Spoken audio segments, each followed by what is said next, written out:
If you're a business owner, you don't need us to tell you running a business is tough. Don't let QuickBooks and spreadsheets slow you down anymore. Now is the time to upgrade to NetSuite by Oracle, the world's #1 cloud business system. NetSuite gives you the visibility and control over your financials, HR, inventory, e-commerce, and more. Join the over 21,000 companies using NetSuite right now. Schedule your free product tour right now at netsuite.com/C-suite. netsuite.com/C-suite.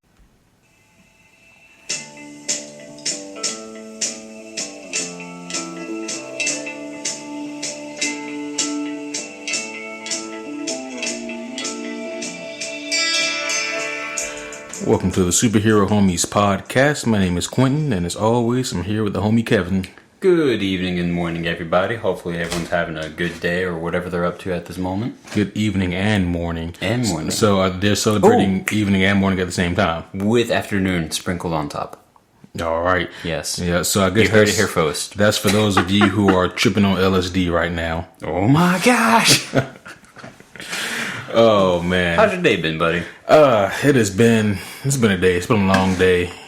Same here. It's been a long day. Literally just got home. I've been away from home once again for like 14 hours and come back home and immediately sit up for the podcast. Indeed. So I can imagine you're somewhat tired. Right, well.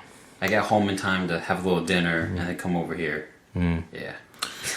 Yep. Oh, you had dinner. That must be nice. Hey, you had something to eat. No? When? Yeah. Maybe a protein shake. Did you have a protein shake? Okay. Yeah. As I sit here with my own shaker cup of BCAs tonight, yes, I smelled it. Shit, what are we doing? I don't know. What are we doing tonight, buddy? Well, I'll tell you what we are doing. Us? We are covering my personal favorite movie in the Marvel Cinematic Universe. That's right. Winter Soldier. Yeah. And if Winter Soldier isn't your favorite movie in the MCU, then you're just wrong. And wait a minute. No. And everything is discredited. Oh, no. Nah. That'd be because this is actually true. There's some other things that we've said that would discredit us, but this is actually true. This is the best movie in the MCU thus far. Black Panther may change that. Who knows? We'll see. But as of now, Winter Soldier reigns supreme, and for good reason. This is just a solid movie, like top it really to bottom. Was. Yeah. I thoroughly enjoyed watching it again earlier. Very much so. Oh yeah, for numerous reasons, as we'll all go into here. Yeah. I think still to date, this is the only MCU movie I've seen in theater twice, and who knows how many times at the theater. Yeah. I don't know. I'm trying to think. I think I've done that with a couple of movies. Like a couple MCU movies? Yeah. Like I think I did that with Iron Man, Winter Soldier. You saw Winter Soldier in theater twice? I think. I cannot recall. I might have seen it once with Blake. Yeah. No, because it was me, you, and Blake that saw it.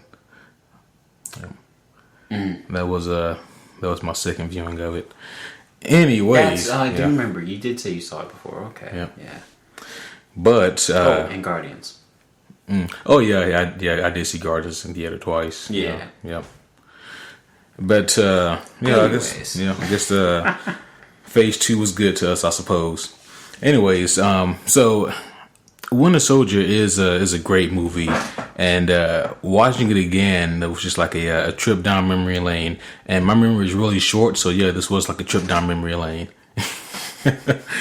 But starting things off, overall, Kevin, what was your overall feel for this movie, seeing it again? Honestly, dude, watching it again, it definitely brought back a couple of things I really enjoyed. First off, this was just a more fun-filled, action-packed movie. Like, this movie had some of the best action. Like, you definitely felt more of the punches and the bashes and the hardcore kick-ass, like, fight scenes from our boy Cap. And, like, dude, he is the ultimate Frisbee champion, dadgummit. He knows how to use that shield. He does more and more with that shield in every movie up until this point, This movie just definitely had, like, a very tone-correct fight all throughout the whole movie. Right. It was so good. Yeah. Well done, Russos. Oh, yeah. I was going to say, this is the first movies in the MCU directed by the Russos. And, to come from, like, Community to this, who would have thought, They used Abed. Yeah, they did. Yeah. Yep. Cool. Shout out. Yeah. But yeah, like this movie, if you didn't already know, for some reason, I love it. This is a far cry from the first Captain America movie. Like the first Captain America movie is like I watch, but only out of necessity. Like only because it's like the final stop before Avengers 1. But this movie is a great movie all on its own merit. I mean, like you can just have someone fill you in on what they may have missed in Avengers and Cap 1, and you be fine starting here. But yeah, this is a great movie that really kind of sets things off for like the current state of the MCU. It's just a really good movie, and filling in like a lot of blanks and telling like a really tremendous story. And like also for a superhero movie, it's one of the most grounded movies also, especially for the MCU. Very much so. I mean, there's no iron suits, no thunder gods. I will say this as well. I will throw this in there because 30 minutes into the movie, and I realized very quickly that this is the most detailed-oriented movie that the MCU has come out with. There are so many more attention spotlights given to the little things, the things that typically wouldn't matter to the average, quote unquote, the average MCU movie attending fan. In this case, there were tons of little details given to us, things to help just solidify and give breath to great scenes in this awesome story, you know? And it was just kind of like, oh shit, there's a lot being given to me right now, both artistically and also creatively from the writer's perspective. And it was just really awesome to breathe all that in. Yeah, I agree. Yeah. And we'll get into detail, of course. Oh, yeah. As we always do. Yeah. So starting things off here, for those who don't know, Kevin, he actually sits on my left, and I was actually going to make you call it out if you weren't going to. Oh yeah, your shirt. Oh, what were you going to call out then? Oh, no, just the fact that it's on the left. Yep. What the shit? Yep. I thought you were totally about to call out my shirt. I literally pulled out my Winter Soldier shirt for this, guys. And where'd you get that shirt from? You gave it to me, buddy. I know you did. Yeah. Oh yeah, it's a badass shirt. It's got like Bucky and freaking Captain America in the background riding a motorcycle like the old school comics, and then on the foreground it's got Winter Soldier, still Bucky, going head to head and toe to toe with freaking Cap himself, and it's all badass. You got like the metal shield and the metal arm, and it's like, argh. Yeah. So this movie starts off really fun because it starts off like it starts off almost like a commercial for Captain America, almost like the sun is barely rising, and you're definitely in like DC, and like you see people running, and then of course what do you see? You see Cap just like lapping people, making it look easy, and I guess kudos to Chris Evans, because I'm sure that maybe the joggers purposely jogged slow, but they looked like they were jogging at a regular pace. Maybe there might have been some computer work done too. Yeah. Either way, good job, Chris. Yeah. You made it very convincing. Right. Yeah. If we have to debate if it was computer done, you did good. Yeah. Also, you guys on computer. Yeah. And of course, just I would laughing everybody on your left. On your left. Yep. And then of course Sam Wilson, played by Anthony Mackie, he looks back and he sees Cap coming. He tries his best to speed up, like no. Oh, come on. And I thought this was a great introduction to the character. Dude, apparently he was so much fun to work with on set. I remember watching a short little clip someone made of just like everything that he would do on set, and it was great. He was like the comedy guy. Yeah. Everyone loved him. Yeah. Oh man, and of course I remember him calling Tom Holland an asshole. That was fun. All right, I don't think he seriously meant it, but it's still fun that he probably didn't. Yeah. But still. Yeah. And young Tom Holland just was like, oh, okay. All right. Yeah. Let's see. Yeah. So afterwards, like after the run, is when like we really get our first Sam and Steve interaction, and like this is really early on in the movie. Like first thing in the movie, we get this interaction between these two pivotal characters here, and I really like their conversation. First it starts off, kind of joking, about Cap, kind of picking fun because of course he's faster than everybody else. Right. Yeah. I mean, I don't know if Sam meant this literally or not, but he said like 13 miles in 30 minutes. I'm like, shit. Yeah. Because right now, like the fastest, the fastest that a person can really run in a mile is still like a 4-minute mile.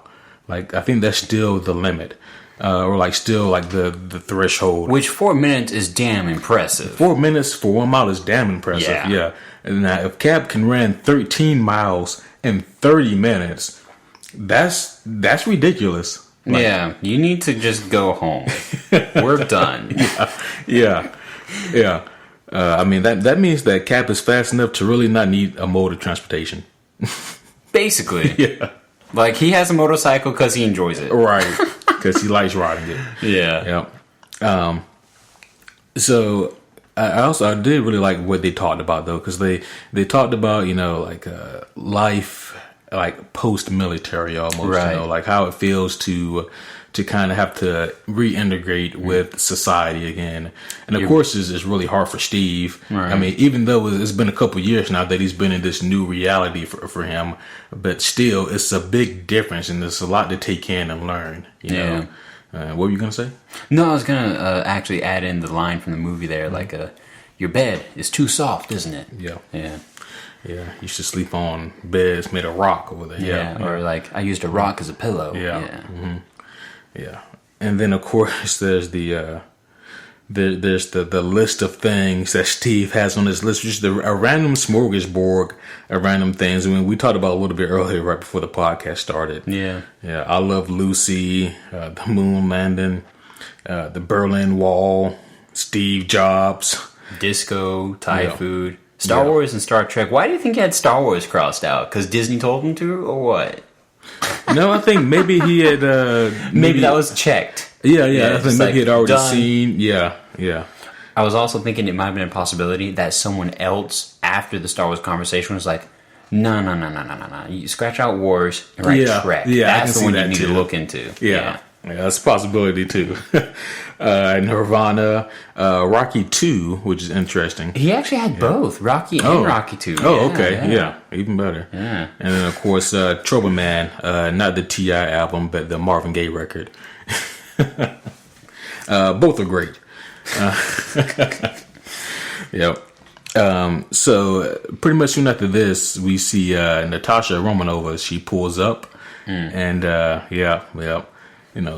during her Black Widow thing, and it's kind of funny because Sam kind of makes eyes at her, and then yeah. And she's so damn good. She just looks back and give like that small little cute smirk, and you're just like, damn it, woman, I know you playing him, and consequently you're playing me. Yeah, exactly. I'm looking, dadgummit. Yeah. And then, of course, she has to crack a joke on Cap. Hey, I'm here looking for a 95-year-old fossil. I wonder if you've seen him. Yeah. Like, well, damn, woman. I know, right? Oh, yeah. And so, the reason that she's there to pick Steve up is because apparently they have some mission that they themselves really need to go do. It's that top secret, it's that top priority. Yeah. And apparently there's a S.H.I.E.L.D. ship out at sea that has pirates on it, and they need to go there and stop the pirates and rescue the hostages, because there's hostages there, and there's even a top priority S.H.I.E.L.D. agent there, Agent Sitwell. He's trapped on this ship, and so the idea here is just to go and rescue the hostages and stop the pirates. Mm-hmm. So he's got a good mission ahead of him here, and this is all Cap is thinking right now. So, well, this is the mission. Okay, so this is what I need to go do. He's a good soldier. Yeah, he's a good soldier. Don't get me wrong. He's not a blind soldier. He doesn't just blindly follow directions. Like, he's thinking about these things all the way through, and about, so why do you need us to do it? Okay, sure. Yeah, and he's asking the appropriate questions, and he's appropriately suspicious, at the same time.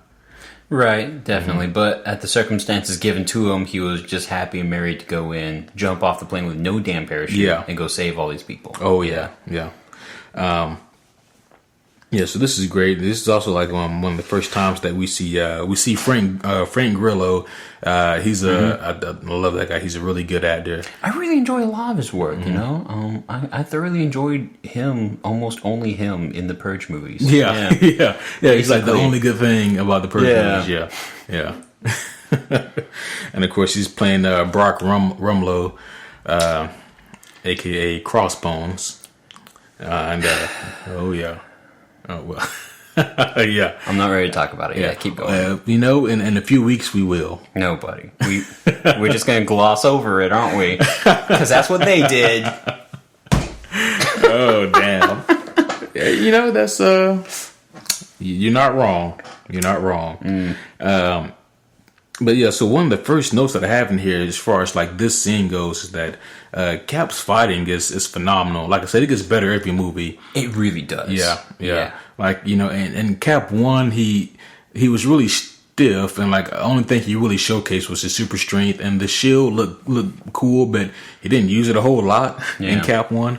And in Avengers, he was definitely way more acrobatic, way more agile, and he did more with the shield, but it wasn't his movie, so we still didn't get to see like a ton. Right. Here we get to see him showcased how he needs to be showcased. I mean, he was a stealth unit. Yeah. He was a power unit. Yeah. He was like the unit. Right.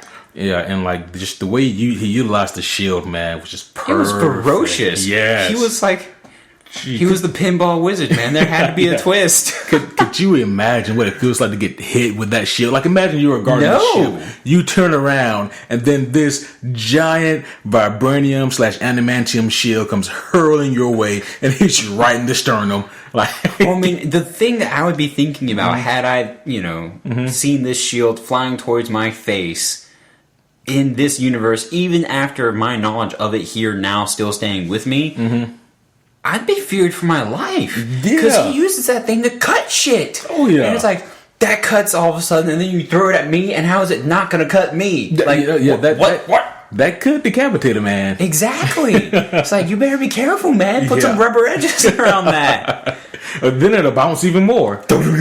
Yeah, that's true. Then it would be a pinball. Right. There's a lot of people out there that question the physics behind the Cap and his shield, and appropriately so. Right.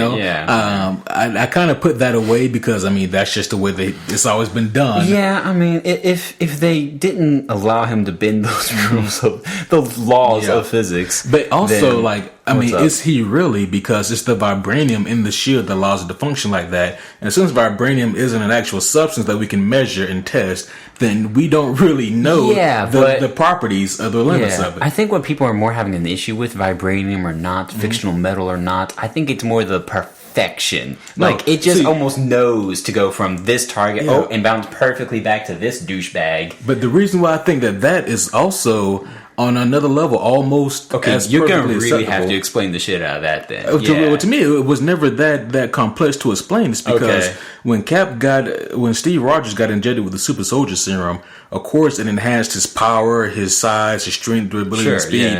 But it also increased his brain capacity as well, so his brain could keep up with his body.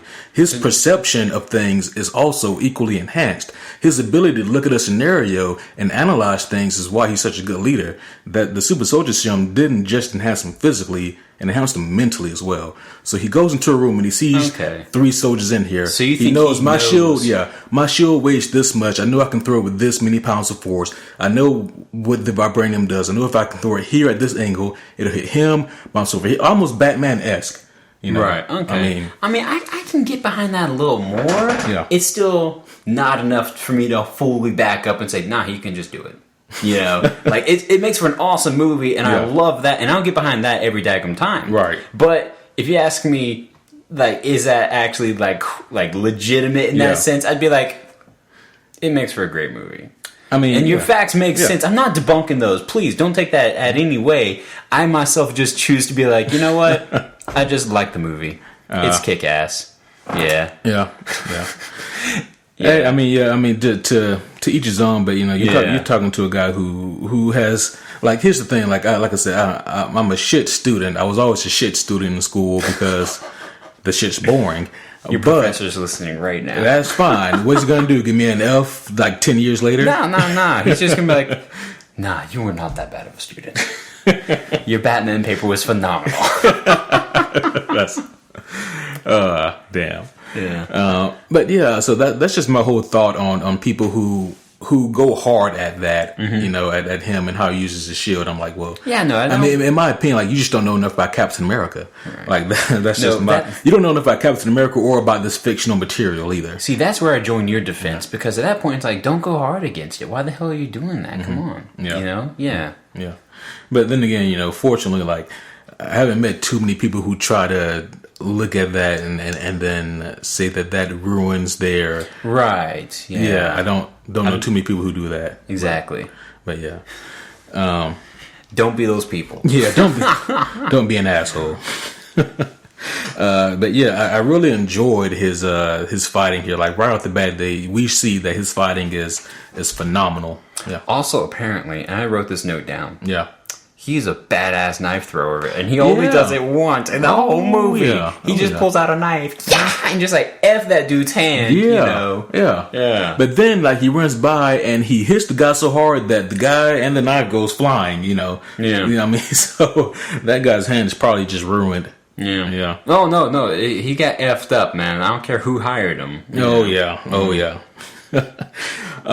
Also, Black Widow, as she's doing her thing, like, she's just killing people. I mean, so is Cap. I'm pretty sure that like, I would rather be killed. Like, I would rather get into a fight with Black Widow than Captain America, because Black Widow is going to kill me quick. Captain America is going to try to quote unquote disable me, but in the process, I'm gonna get hospitalized for life. Yeah. I'm going to be a vegetable if I'm lucky. I'm sorry, this rib broke 4 of my ribs. This shield broke 4 of my ribs, and it busted my brain. Right. I can't speak well. Exactly. Yeah. Oh. But yeah, like, she, you know, she's a little bit more quiet about it, and you know, a little bit more stealthy. But I mean, I guess you kind of have to be when you're Black Widow versus being freaking Captain America. I mean, but he is also really stealthy when he wants to be. Yeah. Yeah. As we saw. Yeah. Oh yeah. We get GSP as Batroc, and I thought that was great. Of course, GSP is George St. Pierre, my favorite UFC fighter of all time. So I really enjoyed seeing him in this movie as Batroc the Leaper. And they got the perfect guy because GSP can leap. Yeah. He can leap, he can kick, he can punch. Just ask Michael Bisping. For those of you who maybe watch UFC, you know what I'm talking about. So, anyway, though, I really enjoyed this fight too. Batroc the Leaper versus Captain America, and I enjoyed the part also where Batroc says, "So is that all you are? It's just a shield." And then Cap puts the shield on his back and go, "All right, you tell me." Almost like he's kind of calling out Cap's manhood. You know what I mean? Like, so you need the shield just to fight. And then Cap's like, "Well, all right, well, let's find out then." And yeah, it was a really fun fight right there. Of course, Batroc gets put down, and as Captain America is just as he's finishing up with Batroc, he goes into this room where he sees Black Widow, who's just uploading some files, and these files become really freaking important. And Cap's like, well, what the hell? Like, there were hostages back there, right? Like, they could have been injured, but instead you're here doing this, covert, dirty shit. Yeah. When instead, like, he could have been dealing with the hostages to make sure that they were kept safe. And she's like, well, you had your mission to have mine. Yours is to deal with Batroc and those hostages. Mine is to make sure that this intel is secure and to, get this shit. And we get this cool scene where Batroc's like, fuck the both of you. And he throws the grenade in the room. And once again, this is where, like, Cap's enhanced mental capacity comes into play, because as soon as the grenade is thrown, Cap immediately deflects it with the shield, grabs Black Widow, jumps through a window to duck and get cover. Like, almost in, like, one fluid motion, Yeah. Yeah. That was pretty cool. Yeah. It's not baseball at that point. It's like, I don't know what it is. Like, deflected dodgeball. I don't know. Like, I can't think of a sport that uses a full-on plate in the game. Nope. Maybe cricket, but that's still kind of like a weird bat. That's like just a foreign bat. Yeah, it's like a slab. Could you imagine if Captain America used a cricket bat instead? Actually, yes. It'd be harder to throw. He couldn't throw it as well, I don't think. No. And it definitely wouldn't come back to him, I don't think. I think he could have some kick-ass, almost like swordplay moments where he's just like bashing in like this dude. I would rather get hit with the shield than with a vibranium cricket bat. No, a wooden cricket bat, I think I'd take over the shield. But oh shit, that's like a questionnaire. Like that's like a like wooden cricket bat, vibranium shield, vibranium cricket bat. Yeah, wooden shield. My final wooden shield. Oh yeah, that is not an option when fighting Cap. Oh damn. Let's see. Yeah, so he goes back and he like immediately goes and talks to Nick Fury, about about the bullshit just went down, like, so you didn't lie to me, but you also weren't fully truthful with me. Right. And that's kind of your MO, Fury. That's kind of what I'm getting here. Yeah. This is kind of what that you've been, the past couple years or whatever. And Fury, paints this narrative for Steve as the two, go down the elevator into like the giant shield sub basement, and as he's going down there, they have a really interesting discussion about their different philosophical views on the world and the way that's best to help the world. And it's a very interesting debate because it's a very real one, and I feel like it's one that unfortunately our own U.S. government has a hard time deciding between understanding. Basically, so their debate is like Cap is like you really shouldn't. You're trying to react before there's a reason to act. You're trying to strike preemptively. And I understand where Cap's coming from because, shit, I don't know if you've seen the movie Minority Report, but that's basically what that was about, was stopping crime before it happens. And, you can't do that because you're hurting people who haven't really done anything yet. Right. Even though your algorithm may say that they are. You're protecting the world by holding a gun to it, Yeah, exactly. Yeah, that's what Cap's mindset is that. You're not protecting the world, you're kind of holding it hostage. Right. And, but Nick Fury's whole philosophy on it was, well, the best way to protect the world is to make sure that you can not only stop crime when it's happening, but if you can prevent it, that's even better. Right. I mean, he told this awesome short story. Yeah, about and his I wonder granddad. how scripted this was. I imagine Samuel Jackson really just kind of saying, you know what, I got an idea for this scene about his grandfather going home from work, carrying the money, but then all of a sudden, as his neighborhood became worse and worse, he would show people who came up and, questioned him in a risky sounding way. Hey, what you got in the bag? Oh, opens it up, shows him the money with the 22. Yeah. And then that was the perfect transition, that 22, into what they were talking about there. Right. Yeah. And, it really, like I said, it does open up the doors for a really cool debate. Where do you lie on this argument here? Oh, gosh. Okay. Political time. So, I agree with Cap on the grounds that, no, we can't hold a gun to the daggone world and expect that to really be the best plan. Because that's only going to inspire more people to revolt. That's only going to say to a lot of others and citizens and, evildoers alike, well, that's not fair. You can't do this to us. Thus, I think in doing that, sure, you're going to protect the world from a lot of stuff, especially with a big-ass gun, Yeah. But you're also still going to inspire a lot of backlash. But at the same time, I do still see Nick Fury's side of the argument where it's like, well, no, you get a big enough gun, no one's going to do anything. Right. Like my grandfather, no one got on him thanks to the 22. Yeah. Sure, I get that too. Honestly, you know me, man. I'd love to find a middle ground between the two. I don't think that nothing should be done because we shouldn't hold the world to hostage and morality and things of the sort. Right. But I doubt holding everyone hostage in this metaphorical sense is the best action either. Yeah. Like and to be honest, I know I'm not the guy to ask what that middle ground is. Yeah. That I'd want more time for it, and then I'd come back to you 30 minutes into the podcast. I got it. I got a plan. Yeah. But yeah, no. Yeah. What about you, man? So my thought here, I had a thought that started here and then definitely carried on as the movie progressed, and it really, got a lot of different wheels in my mind turning about different subjects and kind of connecting the dots here. But for me, my first thought came to the U.S. Patriot Act. That came out shortly after 9/11, and that's basically the act that's almost enforcing Nick Fury's point of view. Of course, the U.S. Patriot Act, was basically telling us that, look, in the events of something that happens along the lines of something like, say, another Pearl Harbor, and in this case, when that would really, of course, force the nation to want to come together as one. And it would also give us I don't want to say the rights, or the opportunity, but it give us the reason to be more strict with how we govern things. Basically, if you look at the Patriot Act from a pessimistic point of view, it's basically stating that if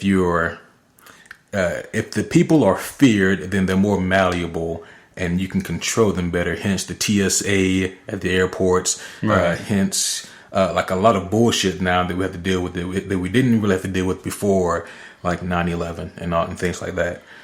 So is the Patriot Act good or is it bad? My answer is yes to both. Okay. Yeah. Simply because it's not an answer that's black or white. Definitely if you're a conspiracy theorist, then the rabbit hole goes way deeper, considering the timing of the Patriot Act, along with the timing of 9/11, along with a bunch of other bullshit. And then also if you look deeper into this movie and what the movie's telling us, what the Russos are telling us, then it opens up the doors even wider for speculation and then for thought. Basically that's what my thought was that Cap would be probably not so much for the Patriot Act, and that's kind of funny considering that it's called the Patriot Act. Right. And I think that Nick Fury would be all for such an act. It's good and it's bad. It's good because it gives us potentially more protection. It's bad because those in charge gain more power, which corruption always goes to the top. So that's pretty much my thought on that. Nick Fury and S.H.I.E.L.D. are building 3 giant-ass brand new spanking helicarriers that are using Stark technology. And it's funny because you remember during our Avengers podcast, we talked about why didn't these ships use like arc reactor technology, and now they do. Nick Fury said a funny line. I didn't catch it the first time I watched the movie, but now, thanks to us, so thoroughly reviewing these movies every week, he said that, we actually have, he was explaining them to Cap, saying, oh yeah, we're putting Stark technology in these bad boys. And he did so by saying something that actually kind of made me chuckle. He said, yeah, we actually decided to take on some of the advice that Tony Stark gave us after he got a closer look at these things.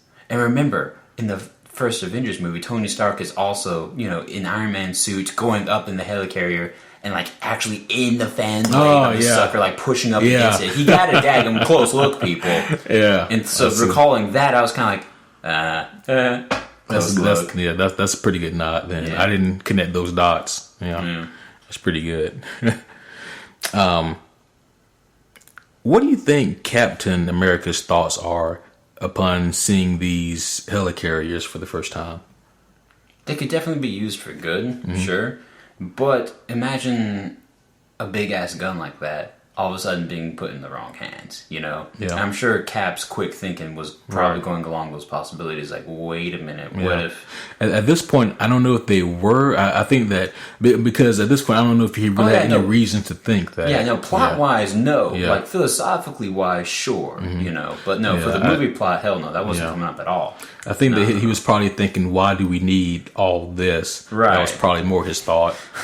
I thought you said one gun, sir. These are 3. There's 2 more. These are 3 world-destroying guns. Exactly. Sir.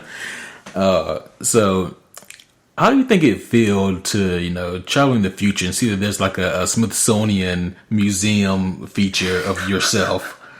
I would be super flattered. I'm not sure if that would be my go-to place when I need a quiet minute to me. Yeah, I feel like for me, it maybe creep me out a little bit. Right, you know? like especially if they get like some little details wrong. They're like, right, oh yeah, I was just gonna make that joke. Yeah, like I just go to the part where it's like, oh, they got this wrong. Yeah, grab a little Sharpie. Yeah. You know, you're like writing in the truth. Yeah. No, but yeah, but the bad thing is like a lot of it's just like a recorded speaking of the happenings. Yeah. I will say this though. I would enjoy attending it at least once just to see what the hell they got. You know? Yeah. Like it would be like a vacation Saturday, like a day off of work or something. Like, let's go to my Smithsonian spot. It'd be hilarious, you know, like in Cap's position, if I were him going there and being like, this is incredibly awesome, but I didn't do half of this bullshit. Exactly, yeah. In Cap's case, everything they said was true. Yeah, everything they said happened. It was actually a really awesome technique on recapping on the first movie. Yeah. Completely, yeah. Oh, yeah. But I thought it was really funny that all the kids were comparing themselves to, you know, younger Steve Rogers. Not kid Steve Rogers, just Steve Rogers pre-Kick-Ass Steve Rogers. Yeah. And like all the kids were like, oh, look, I'm only a head shorter than he was. Oh, shit, he became big. Yeah. And of course, the one kid who spots Captain America is like, wait a minute, is that? I know, right? Is that? And then, I'm sorry. If that was him, I probably wouldn't have flipped my shit, but I would have walked up to him. Right. I probably would have been like, you want me to be quiet? You better sign something right now. I don't care anything. You see this T-shirt? Yep. Sign it. Your shield? Sign it. And he was wearing this shield like he was a fan for all intents and purposes. Right. So it's like, sign my shirt. It would have been hilarious. Like someone walked up to him and said, "You would make a great stand-in for Captain America if you want to come to the museum." For real, yeah. Oh man! And then of course he goes by. He looks at the memorial for Bucky that they have in there, and you know, of course that's got to bring up like a swell of emotions, you know, because in this scenario here, he was the only member of the Holland Commandos that didn't make it, and you know, so that's kind of feel sorry for Sebastian Stan here because he had to do a lot of work for this movie. Pre-Winter Soldier get up. So I'm hoping that they did the filming in an order to where he could have at least like did one completely before reverting to the other character, you know, and then put everything in the order it needed to be. You know, because I didn't have time to look up and see exactly how they, you know, did it. They could have repurposed old footage. But I mean, like the picture in the memorial where he's like short-haired and all smiley, and he doesn't look like this dead walking kick-ass assassin. You know, like, even that, I think they could have repurposed something from Captain America 1. Okay, for sure. I mean, and some of it, I'd imagine, because, you know, oddly enough, with a lot of movies that do things like that, they actually do a lot of that, like, in post-production. Like, as they're wrapping up, that's like the last thing that they do. Like, scenes like that. At least in that case, it would make it a hell of a lot easier for Sebastian Stan, who's just like, so what, I gotta cut my hair now? Again? Yep. Yeah. You sons of... Yeah. This better give me another money on my paycheck. Another money. Singular money. Yeah, that's right. You better give me another damn money. What's in this? I need more. Or less. It's debatable. Always more. You know, if Steve visiting Bucky's memorial didn't bring you down, then surely the next scene did when he visits Peggy. Oh gosh, that was kind of hard to watch. Actually. Yeah. You know, I remember before I saw the movie, I had heard that Haley Atwell was going to be in Winter Soldier. And it's like, oh, cool, we're going to have a flashback scene. Maybe something we didn't see between those two. No. Poor woman's still alive, and she's in the bed, and he's visiting her like a good ex. What would you call them at this point? Once again, that'd be extremely hard to do. Oh, I never not loved you, but I had a family without you. I married, and it wasn't you. Right. Yeah. I mean, of course, that's what Steve would want for her. Oh, hopefully so. You know, that's what any good person in that case. And plus, like, I don't, with all due respect, I don't think that Steve wants to be with this dying, decrepit, Yeah. Plus, the hardest part was that she obviously had Alzheimer's, dude. She was losing memory. Like, all of a sudden, it's like... Yeah, and that's something that, we didn't find out until, like, close to the end of the scene. Right. But, it's also interesting, though, what they're talking about here, how, because basically, at one point, Steve just comes out and says, like, if you weren't a founding member of S.H.I.E.L.D., then I don't even know if I'd be in it, you know? And just things like that, because Steve, he is a soldier, but once again, he doesn't like just to do things because he's being told to. Right. Like, he wants to do the right thing. That's the whole thing. He wants to be able to stand behind what he's doing. Right. Yeah. Yeah. And that's his whole thing, you know what I mean? And he feel like he really couldn't do that anymore. He felt he was getting to that point. But, he just relied on the fact that if Howard Stark, who he knows is a good man, and if his woman Peggy, if she helped found it, he knows that she's a good person, then hopefully, then maybe like this is still a good organization that he can rely on, that he can trust. But Tommy Lee Jones didn't get any credit. No, he didn't. Even though later on we see his picture. So that's true. That's true. But and then Peggy, she has Alzheimer's, unfortunately, really bad too. She goes to a coughing spell, and then when she comes out of it, she looks at Steve like she hadn't seen him in 70 years. Yeah, I mean, 50 First Dates, midday. Yeah. I mean, this is exactly what 50 First Date looks like in the future. Exactly. Yeah. Oh gosh. Yeah. I'm sorry. I don't care what anyone says. That movie did not have a happy ending. It really didn't. No. Like, it had a content but not happy ending. No. That just gets worse for everybody as time goes on. Yeah. Yeah. I mean, that... Anyways, we're not here talking about Adam Sandler. Yeah. Yeah. Oh, man. We also, after this thing, we get our first appearance at Alexander Pierce, played by Robert Redford, legendary actor. And this man is he's charismatic as all get out. Yeah, he's really charming. He's talking with the royal council here, and they're all discussing, can we trust Nick Fury? What really happened with the cargo, with the S.H.I.E.L.D. cargo ships? Like, what are we gonna do about the situation here? And he's trying to calm them all down. Like, listen, I'm not worried about one ship. I'm worried about the fleet. Is what he says at one point. You know, he's basically saying that, look, we had a little hiccup, but it's nothing to worry about. We're gonna get this thing under control. But he plays it really cool. Plays his cards close to the chest, and So he, what do you think of this character at this point? Our first time seeing him. He was smooth, dude. Mm-hmm. He basically at this point could have definitely been not the antigen, but the perfect partner, the perfect puzzle piece to Nick Fury, who was the hard, let's go get him, we're gonna do it cold like this. Right. And this guy was the political hand to this man. He was the left hand, Nick was the right. Yeah. And they worked in accordance, and that's the vibe you got from this dude. Right. He was the equivalent in the red tape. Yeah. Yeah, that's pretty much what he was. Like, he was he was like the red tape guy, like the you do the work, right? I take care of the busybodies. Yeah. He was like the chaos control guy is what he was. The PR guy. Yeah. He was like PR for between S.H.I.E.L.D. and the upper echelon. Yeah. So Steve, he goes to visit the recovery group for the one that Sam Wilson is conducting, that he's heading for all the soldiers who are having a hard time reintegrating. He's we just talked about Punisher just a couple days ago. I was just about to make that joke. Yeah. So, if I go to a recovery group, I want a cool black guy doing it. Then I know it's a good group. That's right. It's got to be a cool black guy who served in the war. It's got to be, It had to be. It's either got to be Curtis from the Punisher, I know, right? Or it's got to be Sam Wilson. Go to a recovery group. What's your name? My name's Danny. It's not going to happen. Sorry, I can't do this. Can't do it. No. Did you lose a limb? Yes. Okay, I'll stick for one meeting. See how it goes. See how I like it. You better wow me. Do you have any extraordinary friends? No. How about a set of mechanical wings? I'm sorry, I can't do this. Yeah. They're like, that was the weirdest motherfucker I've ever talked to. Like, what did he just ask me? Guys, meeting's canceled. I'm weirded out right now.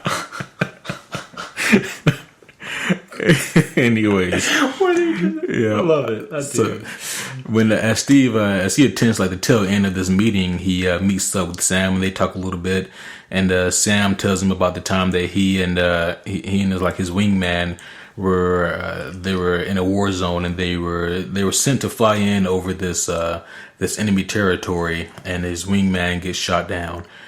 And it's pretty sad story. So they never really got over that. His wingman got shot down with RPG, and knowing what we learn in the future, right? That's an intense. First off, good aim. Yeah. Well, I mean, I guess like if you can aim for like the wingspan, then it doesn't matter. You know what I mean? True. Yeah. I mean, if you're hitting the wingspan, that's a little bit larger of a target, but nonetheless, good aim. Yeah, You're good firing shot. in the air. Good shot. Yeah. Secondly, that would have been horrible to Could have be been beside. terrible. Sam was a pretty cheery fellow for being witness to something that gruesome. Right, yeah. But I have such a dark mind that I just kind of started chuckling. Just all of a sudden you're flying, and all of a sudden, oh shit! I mean, think about it. That's like what's that? The giant kite that people fly on, like they sail on in the sky. Oh yeah, Parasailing, right? Yeah. That's like parasailing and then getting shot out of the sky. Oh, Bill! But with the RPG, he said the RPG took him down. No, Bill, damn it! And because at this point in the movie, we're all led to think that okay, they were fighter pilots, and his partner got shot down. Right? Yeah, from a plane. No, he was in like a nano suit with wings on it, so it was like it was a person that got shot with an RPG. I never said pilot. You said pilot. Yeah. Yeah. Oh man, but yeah, that was a good character development moment for to introduce us to more about Sam. Yeah. And like Anthony Mackie, like already he's killing it. At this point I already really like him as this role. Yeah. He suggests to Steve, because Steve is thinking about maybe leaving S.H.I.E.L.D. at this point, and he goes, but I don't know what I would do. And Sam goes, maybe try Ultimate Fighting. And I was like, would they allow that? No, that could be super illegal, man. That's just as bad as like Wolverine in X-Men 1. Yeah. And Nicolas Cage fighting. Like if they knew, they find it out and they try to kill him for it. Yeah, exactly. Like if they knew that you were like this superhuman badass, no, you are not an ordinary man. You can't do that. That's why he would consequently, not purposely, but consequently give them advantage by just nonchalantly hanging out, saying, I don't care, smoking his cigar and drinking whatever. Just like, oh, now you're hitting me? Okay, you're done. And like it's funny that they mentioned Ultimate Fighting, because I'm like, no, we already saw him beat George St. Pierre like early in the movie. Like that's one of the greatest fighters of all time. If he can beat GSP, then he can beat anyone. But no, I do have on here, he would be great at Ultimate Fighting. The next scene we get here is Nick Fury. He's I guess he's going home. Where the hell is he going? I don't know. I thought he lived at S.H.I.E.L.D., to be honest. He was going out for a cheeseburger. Double Royale with cheese? I'm not sorry. I'll let it slide. And some Sprite. From that big Kahuna Burger Okay, place. we're going to move on here. So... Still not sorry. You need to be. All right. So he's driving, and, he's got his... There was a big ass Chevy. What was that like? It was awesome. Is what it was. Yeah, it was a badass vehicle. Was it a souped up Tahoe? Or was that a Suburban? Can you call that anything anymore besides the S.H.I.E.L.D. mobile? It had a Chevy bow tie on it. So. Okay, I'll give it that. But for all intents and purposes, only by cosmetics was it a Chevy. That is true. Chevy had nothing to do with that car. I'm gonna go to. I work in a car dealership. I'm gonna go down to the Chevy side of the dealership, and I'm gonna show them a picture and say, I want this car. Exactly this car. And the middle console needs to turn into a Gatling gun. I'm going to be severely disappointed when I don't get that. Like, now I'm in crippling debt and I don't have the car I want. But anyway, yeah, so he's driving along, and these suspicious looking cops pull up beside of him, and they give him a weird look. And I'm like, well, I mean, this is really not that out of the ordinary. He's a black man. And so, and they both were white cops. Yeah. This shit happens. And so it's he really Elise. it's Elise. Yeah, he didn't really think anything of it. I mean, so he just he has more clearance than both of them put together. Right? Yeah. Like if you guys knew that I have 3 big ass space shuttles basically that can.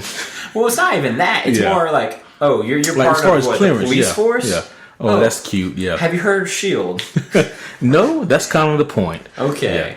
But so come to find out, these shady ass police officers ain't quite shady ass police officers.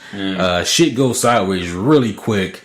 4 damn cops. Yeah, and they kind of pin him in at first, and like he's like they're shooting the hell out of the car. Fortunately, of course, this thing is heavily armored. Yeah, like super it had its armored. own Jarvis chick on It it. did. It did. Yeah. He didn't give it a name though, so yeah. Mm-hmm. And then they pull out, what do you call this thing? Like this big ass automated battering ram thing. I had no idea, but that was kind of sick. That's the perfect term, automated battering ram. Yeah. And it's almost like they knew that, okay, Nick Fury is going to be in the car that's not going to be ordinary. We need to bring the heat. And that's exactly what they do. Exactly. I mean, it wasn't a normal car at all. No. Gatling gun. Armor, like freaking siding. Yeah, like the freaking, I don't know what kind of axles he had on it, but the tires could invert and then travel outward, like sideways. Right. Yeah. Like that's some cool shit. Yeah. Like I don't know what kind of drive shaft you have on that bitch, but that is impressive. Don't break it. Yeah. Oh, these cops came too late. Mm-hmm. He waits till like the window is almost punched out, and as soon as it's about to be, he activates that damn Gatling gun. 1%. Yeah, and then mows down some dirty cops or cops in disguise. Yeah, Hydra agents. Okay, he mows down the Hydra agents. I know, right? And then he's able to get in the car and finally start driving away. First, the car is driving itself. It's doing a pretty good job. I don't know if would you want to take over in the situation or let the car do its thing? No, I don't want to take over as soon as I needed to because at this point, let me automate it if there's something more necessary I got to do. But remember, this car is beat the shit out of. Who knows what could have affected it automated? Yeah. I feel like the car would have told him though, like, "Hey, I'm not doing so high. You want to take the wheel?" Maybe. Because the car told him everything else. But knowing Nick Fury, I would have been like, okay. Or having the trust level of Nick Fury, it would have been like, okay, you're doing autopilot. I'm done with what I need to do. Give me the car. Yeah. Oh yeah, I mean it made sense for Nick Fury, but I guess my thought is like, all right, you take the wheel, computer person, and give me another gun so I can start shooting. I know, right? Yeah. Give me the 9mm in the freaking roof. I'd be like, put out the freaking back signal for any of the Avengers so they can help me right now. Like, that's not a button to call down like a shitload of of SHIELD agents. Like, he can't do that. Like, he doesn't have no. New York City's not like John Wick universe where everyone is actually a SHIELD agent. No, you see what it is actually it's a button that activates like a freaking SHIELD missile coming out of the freaking tailpipe. Just like doosh. Yeah, that's what it is. And he's got a load of them in there. It's all in the muffler, just it's like a little drum roll. He just shoots one at a time. Just douche. Well, things go quite well for him. It looks like he's actually going to get away until he turns the corner. I don't know how this mysterious Terminator-ass figure knew to be here, but he most certainly did. He was there. This ghost of a man who they only tell urban legends of shows up out of nowhere looking badass. And shoots like this, like little like portable mine thing underneath Nick Fury's car, blows it to shit, flips the car over. Nick Fury has some kind of like electric taser cutter. Yeah, and it's a cool scene because you think that Nick Fury's gonna try to defend himself with it. Fortunately, he knows nah. Yeah, exactly. He's like, oh well, shit. No. And Winter Soldier, he comes up and he rips the door off the hinges like it's nothing. This was a great intro scene for him. You're just like, who the hell is this badass? Yeah. Oh, he's the guy who's got the title of the movie. Okay, yeah. And of course, at this point, Nick Fury, he's gotten away. He's using that tool of his, that electric burner saw thing, to burrow the electric box cutter. Yeah. to burrow like through the car and underneath like the cement ground, and who knows where he landed to exactly, but he got away. Yeah. I thought this entire scene was great though. I mean, because like it really was. Yeah, this was a really great and fun Nick Fury scene. I thought very appropriate. We didn't really get many Nick Fury by himself scenes ever. No. But this scene, he rocked it. Yeah, and of course Sebastian Stan rocked it too. Right. Yeah. He barely escapes. I want that gun Sebastian Stan had. Freaking magnet proximity mine. Yeah. It's like it's a seeking proximity mine. It is. Oh, here you are. Yeah, it's pretty badass. Yeah. Ultimate anti-vehicular gun. Yeah. So one thing I've got to mention that in the opening, well, not the opening, but the scene on the ship when they're trying to rescue the hostages. Sure. We're going back a bit. Okay. Yeah. Well, I see this just to lead into the next scene here, but Black Widow's trying hard to hook Steve up with the date. You know. Oh, right. Yeah. She's trying hard here, and you know, Steve, he's not really buying any of it. He's not. Yeah. That's not his focus right now. And I think the hardest thing is that he's having a hard time finding someone to relate to, and you know, he really wants to you know, find someone who he can maybe click with. But right now, like, I mean, he's still out of place. You know, like there's no one he can really talk with. His entire barbershop quartet is dead. They were all dead. Some part of me actually they were not singing along on a with those little hats, whatever type. Oh no, what's it called? Moonlight Bay. Yeah, that's the name of one of those songs. But no, I can easily imagine freaking Steve Rogers. Yeah, I can see little Steve doing that especially. Wow, excuse me, man. Whoa, many blessings. See, that was his singing. It was bad. But yeah, he's going home to his apartment, and I'm like, you know, I'm sure that S.H.I.E.L.D. pays you well, buddy. You live in a very modest apartment. You kind of do, yeah. But you know, this is the same apartment that we see like the deleted scenes in Avengers, where we see him in his little apartment in that movie too, in the deleted scenes. Wait, was that his apartment or a gym? Because he had boxing bags up in there. And the deleted, that's a different part. In the deleted scene, he goes to the gym, he goes home. Right. Yeah. Oh, he was going to that place, but I don't think we saw that actual place though. Did we? We did. Okay. Yeah, and deleted scenes. Yeah. Oh, that's why. Not the post-credit scene. Gotcha. That's where my mind went to. Yeah. Cool. Yeah, and deleted scenes. Yeah, we see his house. He does some pretty sad shit there, looking at old records and looking at Peggy's number, thinking about calling it. Yeah, that's what he does in Avengers deleted scenes. But here, poor Cap. Yeah. He's coming home and he's meeting his quote unquote neighbor as she's leaving the apartment with a load of laundry or whatever. She's got to do some laundry, and you know, Steve's like, well, you can use my laundry, you know, you can use my machine, you know, it'd be cheaper than using the one in the building. Yeah. And she goes, well, what's it going to cost me? And he goes, a cup of coffee sometime. And not bad. Yeah, not bad. Yeah, not bad at all. Yeah. Not bad at all. Pretty good innocent games. Yeah. And she kind of shoots him down, you know. She goes, well, I already have a load of laundry downstairs. And then he goes, oh, okay. Well, she said something about like this is a batch from last night's viral infection or something like that. Yeah. It was like, these are really sickly clothes. Yeah. Steve goes, okay, well, I'll keep my distance. And she goes, well, hopefully not too far. Yeah. And like, my thought is like, well, Steve's already confused, woman. Like, what do you want from this man? Like, do you or do you not? No, at that point, I think she did, but she was honestly at that same point like, okay, let me not F up his laundry machine with these dirty ass clothes, because that will stay in the wash, man. I didn't buy that at all, though. You didn't? No, not at all. Like to me, it seemed like she was like, yeah, no, thank you, but I appreciate it. You know, but and then she turns around with the line, well, hopefully you don't stay too far away. Right. And I'm like, well, I think she was still interested, and as we see later on, she definitely is. But as we see also later on for the movie point, she.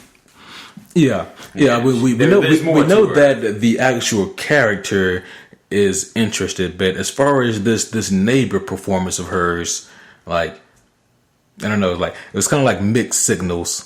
Right. Her performance itself was like, oh, maybe in her mentality, you know, she was in the set of, okay, gotta do my job, dog, gotta do my job. Dang, I like him. You know, so it was like, trying, like, protecting but not getting too close.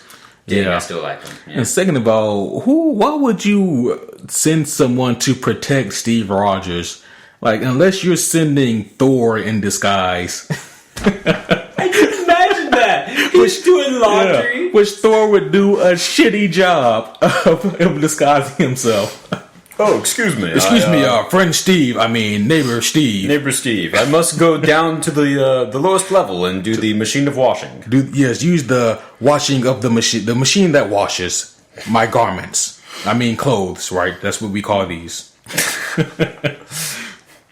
Do you know if they do capes? I can see that now. Steve, like, Thor, right? What the hell are you doing, man? He's in the robe from, like, all those Goof commercials he made. Yeah. Oh, shit. Yeah. But anyways, so Sharon tells him that, I think you left your stereo on, or your record player on or something. And Steve's like, okay, that's weird.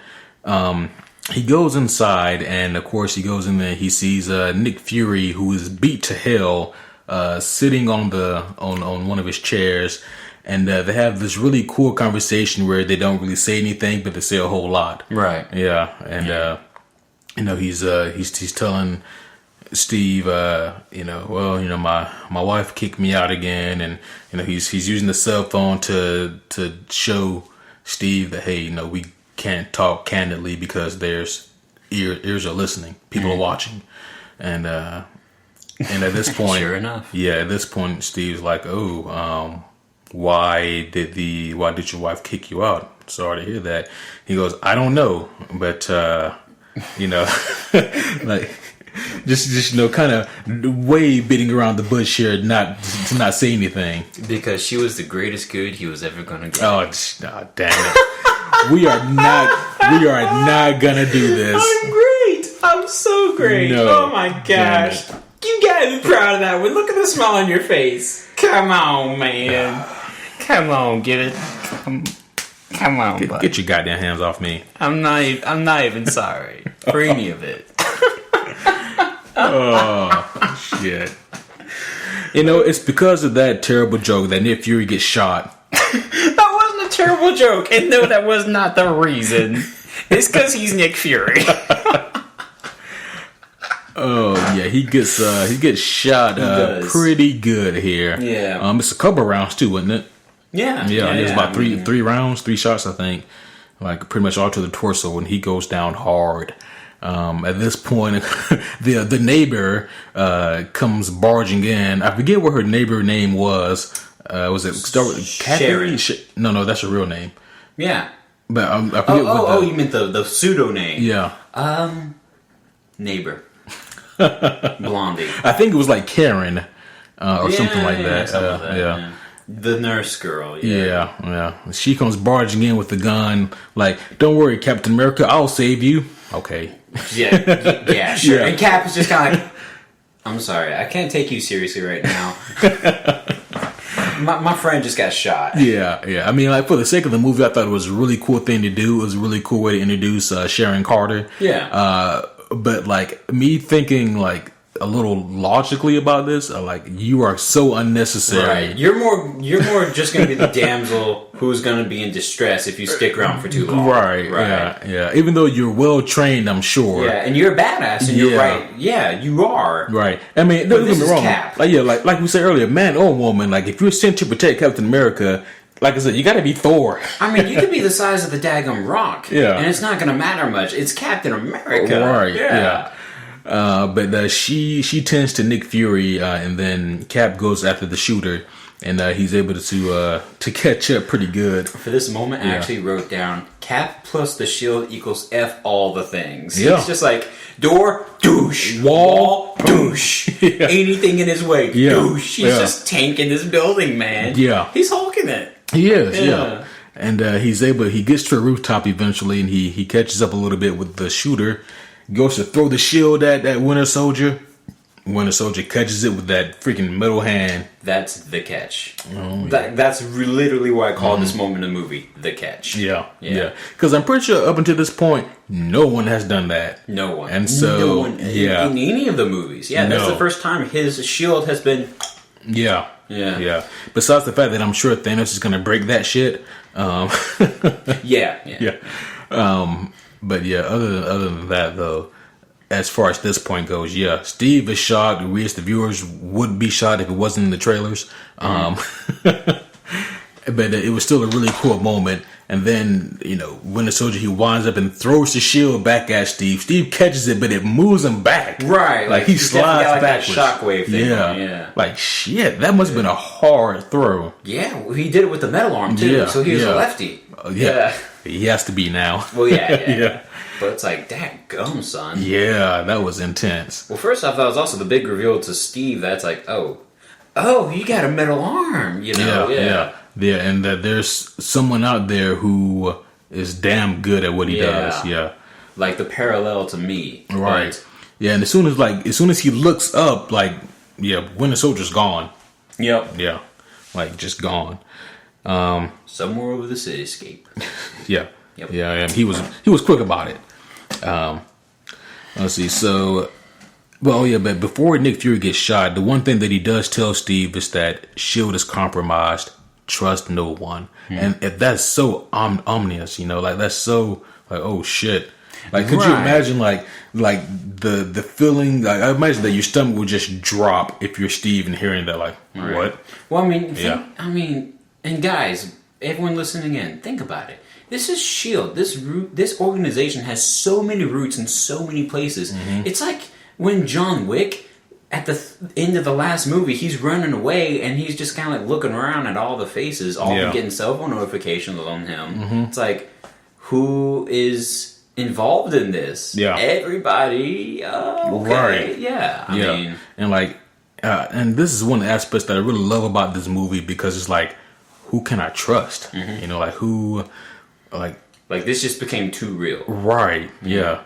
It became really real really fast, and this is one of the things I really love about the movie, though. It's just the espionage intrigue, just like the at this point it becomes like a spy thriller almost. It kind of does to a point, I mean, it quickly made him flip his loyalties, or not his loyalties, but more like the list of people he trusts definitely immediately dropped, if not was mentally ripped to shreds. Right, yeah. Because even Romanov suffered from it. Oh, yeah. Big time. He also gives Cap that file, that mysterious USB file from the beginning of the movie, where Black Widow was sent to download some intel on. Marvel should have sold some of those, not gonna lie, in little gift shops. Well, with S.H.I.E.L.D. jump drives. With just the theme of the movie, I think it would have been a smart deal to do a lot of cool TV shows do, and make it like the world is in on it, and send certain people. This is a secret S.H.I.E.L.D. file. So there's no one upload it, and maybe shows you a cool deleted scene of something, or something to it's like a little campaign act to get people involved more in the movie, kind of like what Cloverfield did. The first Cloverfield, a bunch of other movies, they made the movie seem like they were happening in real life. Right. I just think doing things like that would have made this movie in particular even cooler. Okay, yeah. I can see that. Yeah. Let's see. So he's given the jump drive, and Nick Fury gets shot. He goes after Winter Soldier, doesn't catch him. Next thing we get now is that he goes to try to visit. He visits Nick Fury at the hospital, and at this point he's joined by Maria Hill and Black Widow, and things are not looking good for Nick Fury. Nope. Not good at all. And they do a really good job of selling his death to us, because at first glance, we see him because they show us, the viewers, they show us him flatlining and essentially dying. And then later on, they show us Black Widow and Captain America going there looking at the body, and it's like, well, shit. And for one of the first times, Natasha is actually getting emotional, visibly so. Yeah, very much so. And during the scene, right before Nick Fury flatlines, Steve is telling her about the shooter, and she starts to put some things together, and then we as the viewers realize that she's run into him before. Right. Yeah, which is a pretty cool aspect too. At this point in your first viewing, did you think that Nick Fury was dead, or what were your thoughts? Well, I mean, I thought what I was supposed to think. I thought that Nick Fury was dead. I didn't think that he'd stay dead because I knew the comics going into the movie, you know? Yeah. Did I think that they would reveal it the way they did? No. So that was a surprise to me. Was this a surprise that he was still alive? Not at all. Yeah. I'm confused at your answer. Okay. It's like, yes, but no. I was surprised at how they revealed he was still alive. Okay. I was not surprised at all that he was still alive. Okay. There it is. Yeah. Cool. Yeah. Gotcha. How about yourself? I thought that when he quote unquote flatlined, that he really didn't. And when they went to the morgue, I thought that they replaced him with the LMD. One of those like model decors that Nick Fury in particular is famous for using in the comics all the time. Yeah, I don't think they're leaning on that as much in the movies. I haven't heard that at all. No, I've heard the term used by Agent Coulson, but that's it. Yeah. But yeah, so it was a really powerful scene though, because I mean at this point, like especially if you're not familiar with Nick Cannon or the LMDs, then you can really begin to think that, oh shit, well maybe he is dead. Shit. Yeah. But I really like that scene though. The next thing that Cap does is, you know, he and Black Widow, they're talking again, and she's like, well, why was he in your apartment? And Steve is a shitty liar. He really is. Yeah. He goes, who knows why he was in my apartment? He was in my apartment? I guess it was my apartment. I guess, who knows? Technically, I didn't pay the rent. Someone else did. So it wasn't my apartment. It wasn't really my apartment. Have you ever been to my apartment before? Of course not. Why would you? Where's Hawkeye? How is he doing? That's verbatim, people. Yeah, that's the quote verbatim. That's exactly what he says. Why would I know how Hawkeye is doing? What the hell are you saying, Steve? But anyways, eventually they part ways, but he leaves. He somehow gets the USB, like in the vending machine. I went back and watched that scene twice. Yeah. So the guy was restocking. Oh, okay, yeah. Okay. And the door was already open. Yeah. Now, here's the real question. Why did he put it behind Hubba Bubba? He chose Hubba. He could have chosen something bigger. Product placement. Maybe he chose Hubba Bubba because he's like, who comes to a vending machine looking for bubble gum? People want food when they come to a vending machine. I guess, yeah, but it's like, I don't know. For one, Hubba Bubba was the shit for like 5 seconds, you know? Oh, yeah. And then it's like, yeah, I think, well, it lasted a little longer than that. It was the zebra gum that didn't last at all. Zebra was like two daggum seconds. They're like, this is great. Oh. Now I'm sad. Now this is a waste. And it was always such a fat pack. Exactly. That's why they give you so many sticks. Yeah, so you can chew 2 or 3. Get it up to like 6 or 8 seconds. Do they even make zebra anymore? I don't know. Guys, if they make zebra, show it to us somewhere, please. But, yeah, okay. No, yeah. You did want to show something a little bigger. Maybe I can see that. I guess maybe they put it there so we as the audience could know that, hey, this is where it is. You know. That way someone goes like, oh man, look at that thing behind the Hubba Bubba. Let me buy 2 75-cent packets of Hubba Bubba. Because there were only 2 in there. I thought it was only 2? There was only 2 Hubba Bubbas, man. So this thing was third in line. See, that dude's job wasn't restock the candy. F the candy, man. His job was chips. Yeah. Chips and candy bars. And that's what he was there for. Hey, man, because that's what people buy. That's exactly what people buy. Yeah. And see, he could have put it behind a nasty candy bar, like an Almond Joy. Yeah. Who buys Almond Joys? No one buys Almond Joys. Older people. Older people love Almond Joy. This is true. Older people love Almond Joy. Older person goes up in there. Oh boy! Give me an Almond Joy today. I just love these Almond Joys. Yep. Ooh, with the coconut and the almonds. And Peggy goes up in there. I'm gonna buy an Almond Joy. Like, Peggy, who let you out of the hospital? You cannot be out by yourself. Why are you in the same place as Nick Fury? Anyways. Yep. Oh, shit. We gotta move what are we on doing? here. Where are we at? So we're at the part now where Steve, he's told by Brock that he's summoned by Alexander Pierce at S.H.I.E.L.D. So he has to go and he has a meeting with Pierce. And like, here's how charming Robert Redford is as Pierce, is that like he brought up a really interesting and factual evidence to back up the fact that Nick Fury was doing some shady shit and that he maybe couldn't be trusted even as much as we thought, we could.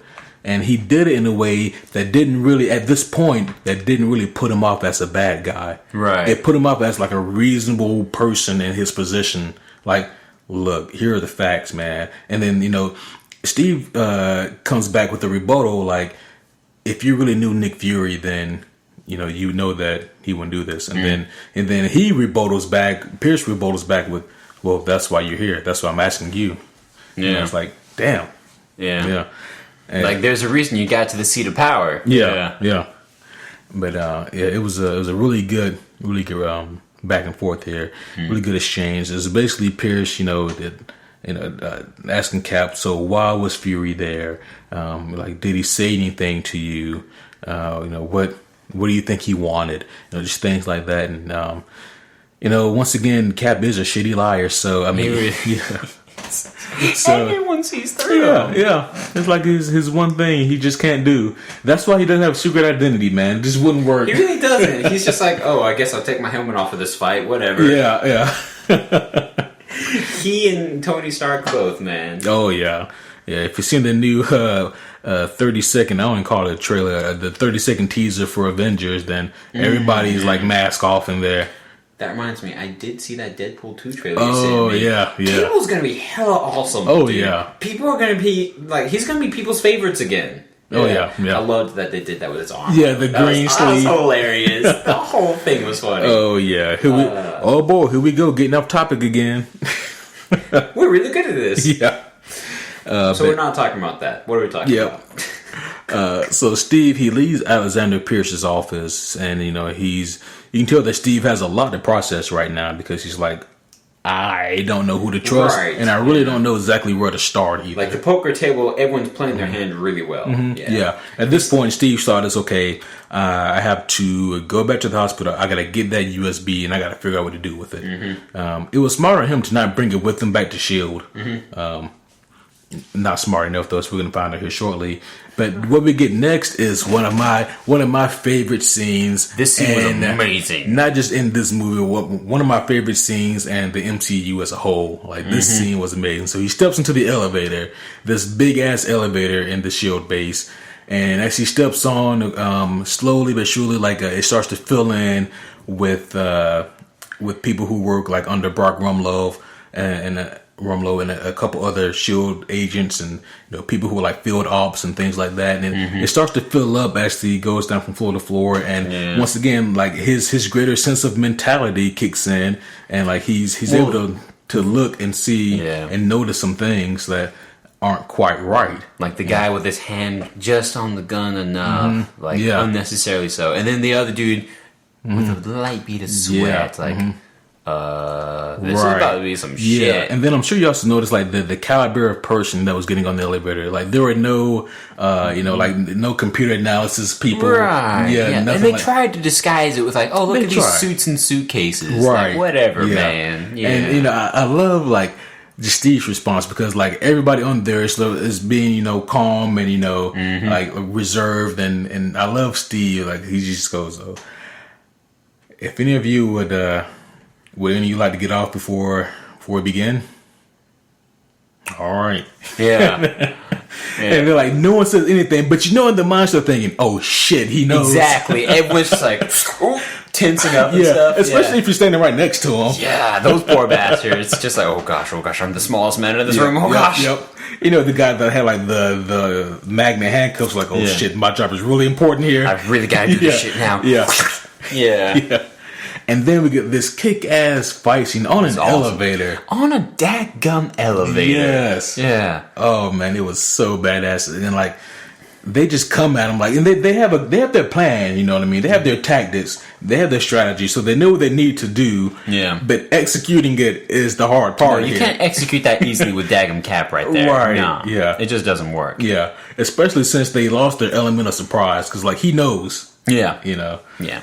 And he he has a bit of a time at first because they're coming in with some gadgets and shit. But he it slowed him down, especially the magnetic bracelet. Yeah. I don't know how powerful that thing is. It looked like it was hella powerful. Yeah, but he was still able to muscle that thing. Like off. It would have stopped you and I. Like, I would have been hanging up there. Like, well, this is some shit. I'm twisting. Right, I'm like, please don't tase me. Just like, yo, okay, you got me, guys. It's cool. We done. We're done. Yep. We done. Yeah, put your taser stick down, man. We're good. Make your phone calls. Call your radio. Yeah, tell them you got me. like FYI, guys, it didn't take 12 of you guys to get me. I know, right? Like, who do you think I am, Cap? Like, it took 2 of you at the most, okay? Especially with this stupid thing. Right. My hand is held up to reenact the handcuff people. Yeah. But, yeah. Oh, man. But it was a fun scene. And, of course, Brock goes down last here. But Cap does put him down. I love that I think he's the most featured henchman in any Marvel film, like, for this movie. Yeah. I can't think of any of the henchmen that got like near as much screen time, except for maybe the bastard from Iron Man 3. The dude. Oh yeah, the dude. Give me a minute, damn it. Give me a second. Let me piece it together. Wait, the dude wasn't that Jeff Bridges, who was, of course, Obadiah Stane? Who's get off subject now? When Star-Lord first goes to the planet to pick up the orb in the very beginning of Guardians, that guy, that dude who's just like, who are you? Yeah, him. Yeah, that dude. He got some screen time. He got some love. He did. Yeah. I know Crossbones, or Frank here, he did. I don't even remember his actual character name. I know Brock Frank. Rumlow, Thank you, Brock. Yeah, Brock here got some love. Yeah. Oh yeah. More love than it is Crossbones. We're not there, okay, buddy. We're focused on the here and the now, and we're pretending that our expectations are still really high. Damn you, MCU! You know you're gonna keep me coming back. Gonna make me happy and disappointed all in the same movie. Yep.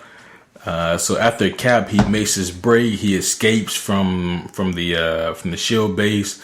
He's like, "All you guys are dicks. I'm out of here." Let's not gloss over that. He jumps out the daggum glass elevator through a glass ceiling to get out of this damn building. Then he gets on a motorcycle. How many stories was that? Like 4? Shit. That's some shit. Yeah. Like, let's not gloss over this. He didn't escape. He jumped out and shattered shit. Yeah. And people are just like, oh, you gotta be kidding me. He's outside, you know? Yeah. Yeah, here's the thing. Like, I don't think that they underestimated Captain America. I think that they just did really all they could. Like, right. I mean, because I don't know what else you can do. Because you don't want him to know that you're coming for him. So they try the element of surprise. They try, all the tactics and things they can do to capture him. Right. They try putting their best men on the elevator. But he was just over capable. Right. Whenever you're able to jump out of a daggum plane, what's jumping out 4 stories? Yeah. And then one of the shield jets comes down with the guns and tries to stop him. All Cap uses is his motorcycle and his shield, and he takes down a freaking jet. Which is stupid. With his pinball shield. Yes. Like, dum, dum, dum, dum. The Who wrote Pinball Wizard for him. Right. Yeah. He goes back to the hospital for the USB, and who was chewing the Hubba Bubba? None other than Black Widow. Was she chewing the Hubba Bubba? Was she actually chewing the gum? Yeah. Oh, that makes me happy. Oh, yeah. I wanted to make that joke, but if they've already made it successfully, I'm very happy. Yeah. Good. Yeah, she was chewing it. Well, I mean, it was making sense she spent all that money to get it. Exactly. Let me put in 75 cents. Yeah. Oh, what? This is $1? Man, I'm getting another quarter up in this. Right. This jump drop better be important. And at this point, Cap is visibly frustrated. He takes it to a corner and he's basically like, "What the shit are you doing? Like, what are you doing with the hard drive?" She's like, "What are you doing with the hard drive?" And then she tells him the story about the time that she ran into Winter Soldier 5 years prior to now, and how he shot someone through her. Yeah. Like, shit. Like, he shot out the tire and then shot the person, and she still has a damn awesome scar. Like, yeah. And I love Steve's response. "Yeah, I bet you look terrible in a bikini." Yeah. I need proof. I know, right? Yeah. So at this point, they both go to like this mall, to an Apple store. Funny, we were talking about Apple store earlier right, before the podcast. Oh yeah, that's right. Yeah. And they go there like dressed up as these like this honeymoon couple, and Steve still sucks at lying.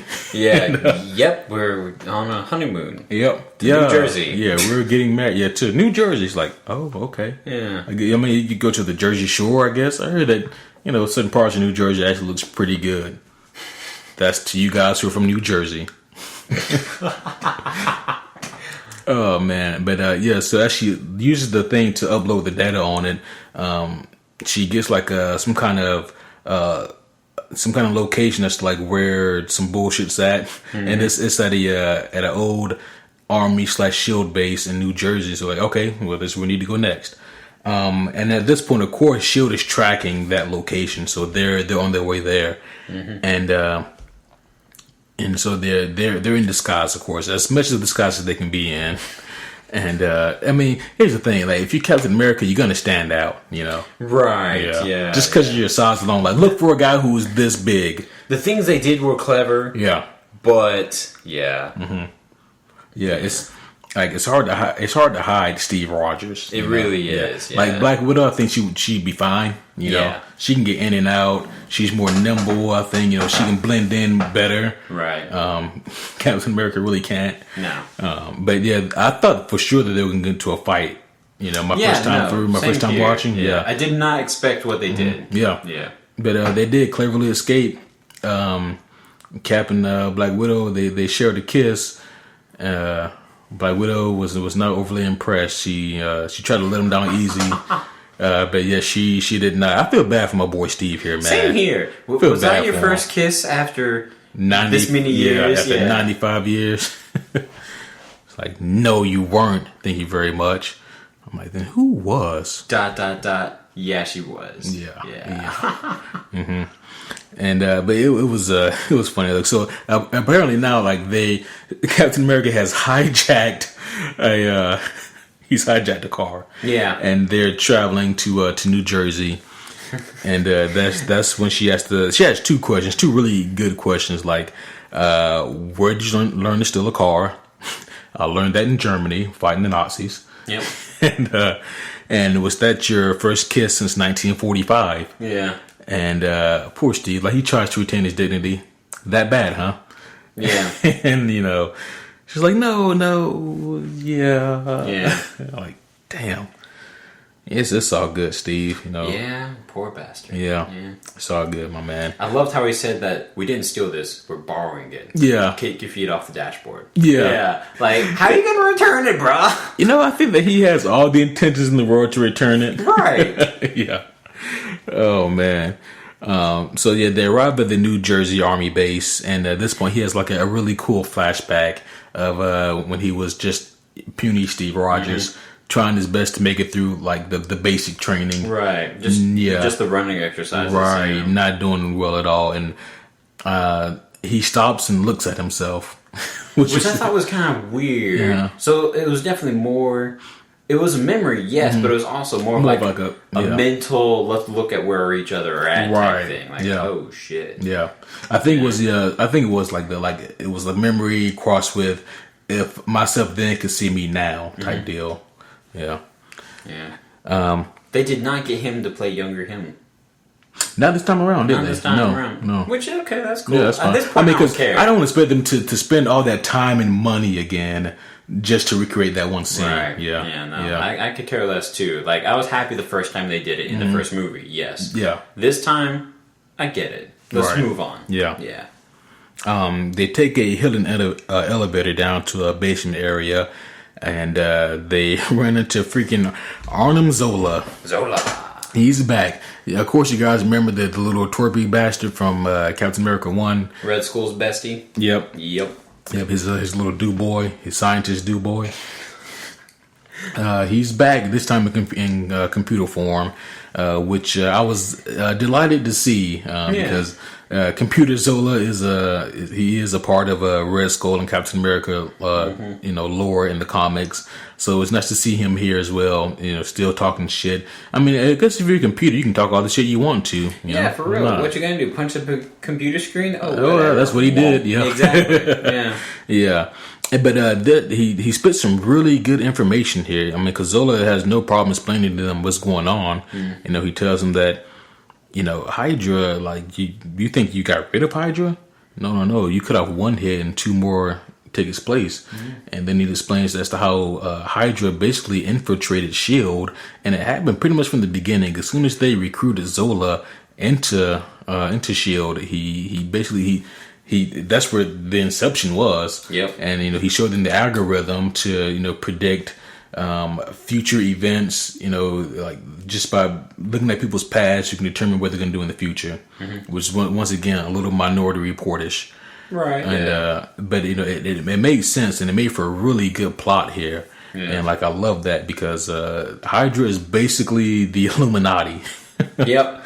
Yeah. And at this point, Hydra is also basically the world police, aka S.H.I.E.L.D. Yep. Yeah. And once again, I love that because they take real life fears that people have, and then they kind of play with them in this movie. Like the fact that, does your government really have your best interests at heart? Like, is everything you see really as it is? Or and they really do a good job of playing up those fears. Those fears that can be considered logical. Yeah. And I really love that here. Of course, Zola is a dick, and there's a missile coming their way. Of course. Yeah. But what you think of this plan here of Hydra's whole agenda? First off, I love Zola's telling of it. You're right, that was a great plot reveal for a good plot. Secondly, I mean, what I think of the whole plot reveal? What? Remind me of the question. Yeah, because I'm stuck in Zolas and thinking about him and some of the things he said. Yeah. Yeah, like what are your thoughts on the plot? I mean, not on the plot, but on this on Hydra's plan. Yeah, I mean, honestly, it's damn Hydra. You're right. They're basically the Illuminati of they're the real life version of the Illuminati in the Marvel universe, because there is Illuminati in the Marvel universe already. Yes, there is. Yes. So let's not get distracted by Stephen Strange and all that.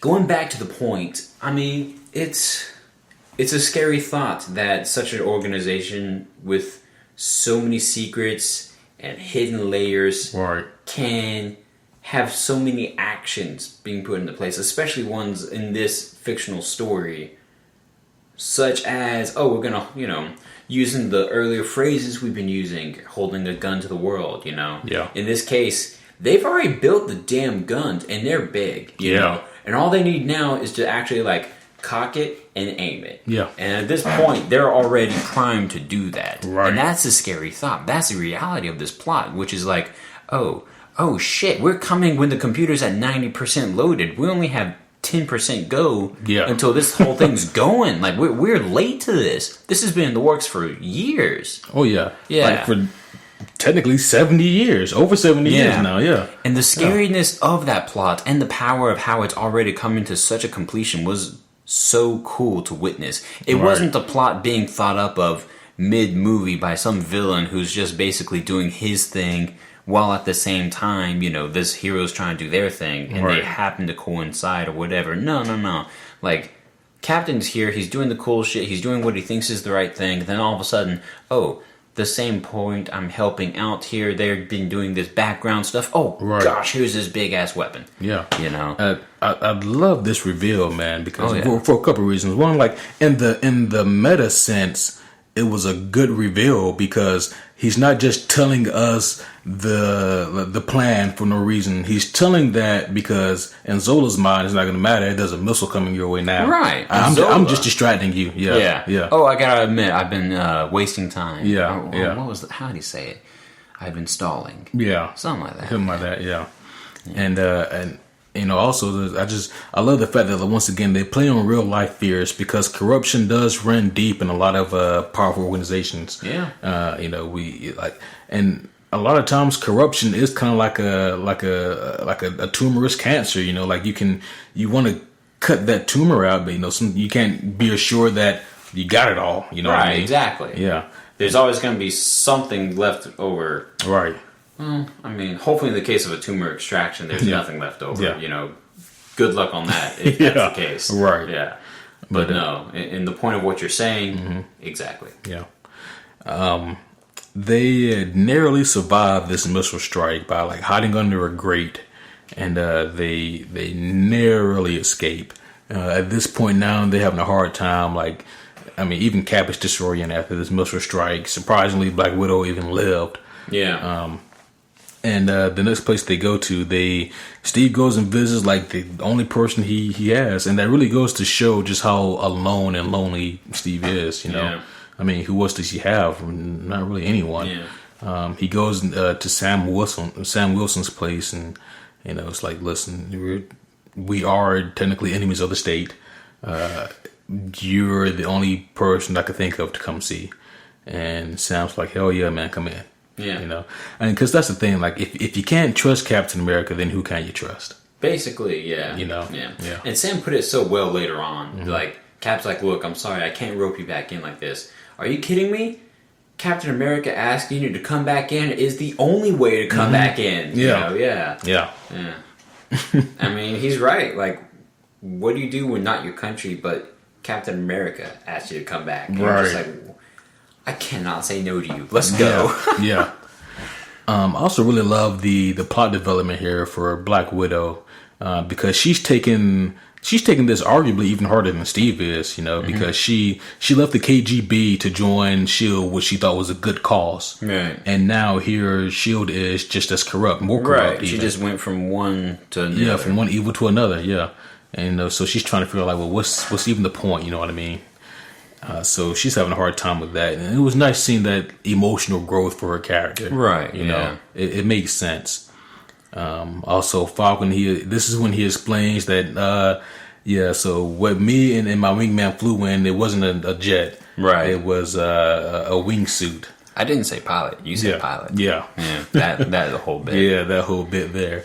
And apparently his wings are locked up at Fort Meade behind a highly secured base. And like guards and steel, like 12-inch steel bars and shit like that. And Cap's like, yeah, okay, no problem. Let me get it for you. It's like going down to the local shopping mart and get a thing of milk. Yeah, whatever. Yeah. No problem. Yeah. Oh, that's it? Okay, cool. Oh, man. They do have breakfast. They do have breakfast. Sam makes them breakfast. Yep. If they eat that kind of thing. That's what he says. I wonder how many of those lines he, took and played with himself, Yeah. Oh man. So the next scene we get here is we see Agent Sitwell, Jasper Sitwell, the bald SHIELD agent, right? And this scene, he's even wearing like a Hydra pin on him. Was it a Hydra pin? I believe it was. I thought it was just a pin. Yeah. I could be wrong, but I thought it was. I don't think it was because at that point you could see the obviousness of the Hydra symbol there. I don't think I saw it though. I think it was just maybe it was like a code symbol. Like it wasn't the Hydra symbol, but it was like the pseudo Hydra symbol. Like, oh, I know what that really represents. Yeah, maybe so. I gotta go and watch it again. Right. Yeah. But I thought it was some kind of Hydra symbol. Yeah. Either way, what they do does definitely reveal Hydra shortly thereafter. Yeah. So this prick bag again. He leans in and goes, "Yeah, of course, Hell Hydra." and the two kind of part ways, and so we know that both these guys are corrupt members of Hydra. And at this point, Sitwell gets a call from Falcon, or Sam Wilson. Twisted. Not quite Falcon. Yeah. And he goes, look to your 10 o'clock. Your other 10 o'clock. Yeah. No, that's your 2, damn it. Right. I'm like, okay, you're a SHIELD agent here, and you don't know your 10 o'clock. Right, yeah. But yeah, so he's like, look, so here's what you're gonna do. You're gonna walk around the corner here, and you're gonna follow our instructions perfectly. You're gonna go up to the rooftop, all right? So yeah, you're gonna do that. Of course, there was a red dot on his shirt, which, right, yeah, universal sniper sign. Mm-hmm. Yeah. Yep. And so he does so. Yeah, he goes up to the rooftop.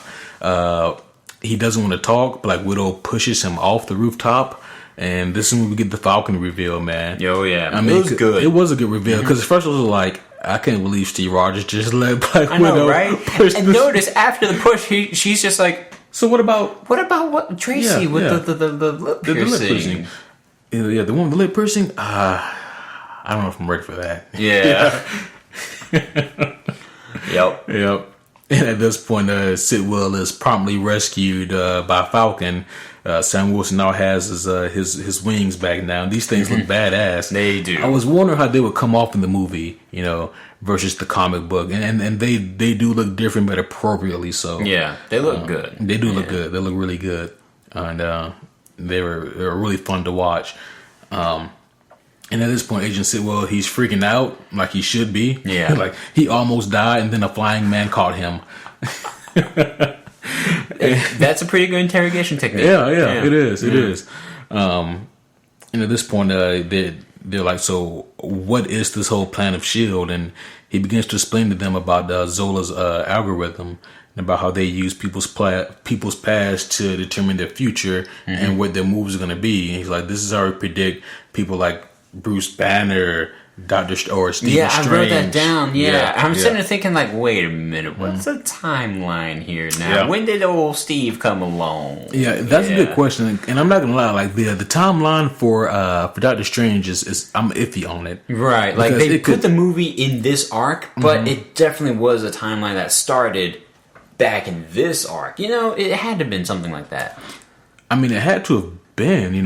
My question is like, how do they even know about Stephen Strange? I mean, he hasn't really gone that public. I mean, maybe he has. Maybe he's gone public enough for S.H.I.E.L.D. to catch him. Right. At least, I don't know, enough so. Yeah. I mean, so there's a few discrepancies, here, because like it really depends on when the movie Doctor Strange takes place, and and also how S.H.I.E.L.D. is able to. At this point, he's definitely become the. Oh shit! What, Sorcerer Supreme? Thank you. My joke was about to come in. The joke that we've always said, like the Master Magician. Yeah, but he's not that. He's the Sorcerer Supreme. The other alliteration. Yeah. Because I always used to call magic people magicians on purpose to just kind of like piss around the whole thing. Like, no, you're a wizard, Kevin. No, I'm a magician. Damn it. Yeah. Anyways, the whole algorithm thing though did make a lot of sense, and I really did love like the Stephen Strange name drop there. Of course, Bruce Banner we know about. He's been name dropped in a couple movies. Right. We've seen him a handful of times already at this point. By handful, I mean we've seen him once at this point, technically twice. We've seen him in Phase 1, then Avengers. But them revealing the whole plan, or him telling like the algorithm was a really good reveal and setup. And he goes into details like we can tell about like your credit score, your bank record, your like all kinds of things. Like we know you, we know what you're gonna do, and people are habitual and thus predictable. You know what I mean? People do like to follow patterns. And I guess with that being said, like then that you can put this situation in front of a person, and you can probably accurately predict what they're going to do, right? If you follow them enough. See, that's why you got to mix it up. You buy the new flavor, You go to a different restaurant. You don't do it on a Friday. You do it on a Tuesday. Yeah, exactly. The problem is with the algorithm is that they'll just wait and then they'll tally that up. And then you look at the guy counting down stuff and writing down stuff, staring at you, and you just go like, "Okay, screw you, pal." Yeah. I know you. Yeah. Oh. Yeah. So basically, this algorithm was just to prepare and plan for anyone who could be a threat to S.H.I.E.L.D. And they did that quite well. So they take Agent Sitwell and they put him in. This is definitely a Chevy heavy movie. It really is, yeah. Well said, by the way. I was thinking of the strain you had to choose. When really all I had to do was like drop a letter. Actually, try to say that fast. Chevy heavy. Chevy heavy. Chevy heavy. Because they're driving an Impala now. It's like the maybe baby. Maybe baby. Yeah. Or the time I said Christmas synthesis. Ooh, Christmas synthesis. I had to focus. I really did. Yeah. Anyways. But yeah, so now they're this is the highway scene here, and it is a great scene. Poor Agent Sitwell, man. Yeah, man. That dude. Yeah. So they're driving along, and of course, who lands on the roof of the fucking car? None other than Winter Soldier. Metal Arm. Yep. He demolishes this car in like 0.02 seconds. Rips the steering wheel off. I'm like, whoa, shit. Like, I know, right? Well, thanks, dude. Yeah. Like, thanks for giving me a chance. Yeah, I would have preferred that you just shot me versus ripping the damn steering wheel off. Just shoot the tire out next time. Yeah. Don't be so dramatic. Oh shit! But before he does that though, he grabs Agent Sitwell, throws him out of the car, and Agent Sitwell is unfortunate enough to get hit by a semi. Yep. Dome. I'm like, well, shit. I know, right? That's the last time we see that agent. And in this one, we get a really cool scene here. It's it's a really cool highway scene here. It starts off as a chase that really does become a chase because the car loses the steering wheel. It becomes more like a stop. Yeah. And now try to survive. Right. Yeah. And so like it's Team Cap, which at this point is only Black Widow, Falcon, and Captain America. Versus Winter Soldier and his crew and the Hydra agents, and they are definitely they definitely have the manpower. Right, they're outgunned. Yeah, for sure. And you know, I remember early on here in the scene, I was like, okay, I feel that Bucky or feel like Winter Soldier should know better than this because he says. I'll go after her being Black Widow because she tries to shoot him, right? And he goes, "I'll go after her. You handle him being Captain America." And I was like, "You should know by this point, like you need to go handle Captain America, right? And you need to send them after Black Widow." Yeah, but maybe he remembered Black Widow was like, "I shot you before." Who right? knows? Yeah, yeah. Either way, it definitely was one of those. Well, she'd take you out. He'd take you out. I believe you in heat take. You know what? Just go do him real quick. I'm gonna take care of her real quick. Yeah. Either way, they're pawns. Oh yeah, they're just pawns to him. Except that one dude, he had an important job. You know what his job was? What was that? He got out of the car just as freaking Winter Soldier walked up, and his job was to here's your grenade launcher. That's right. Yeah. And he just like picks it up, doesn't even look at him. Yeah. Yeah. Yeah. And that was his job. He just handed him a grenade launcher, like. He's like, best job in Hydra. King of the winter. But yeah, he goes after Black Widow as Sam Wilson is trying to outgun these guys. He's able to take down the guy and get a gun. And so he's trying to go to work here. Where are his wings at this point? In his backpack. Okay. Yep. Either that or he took the suit off as they got in the car. Yeah.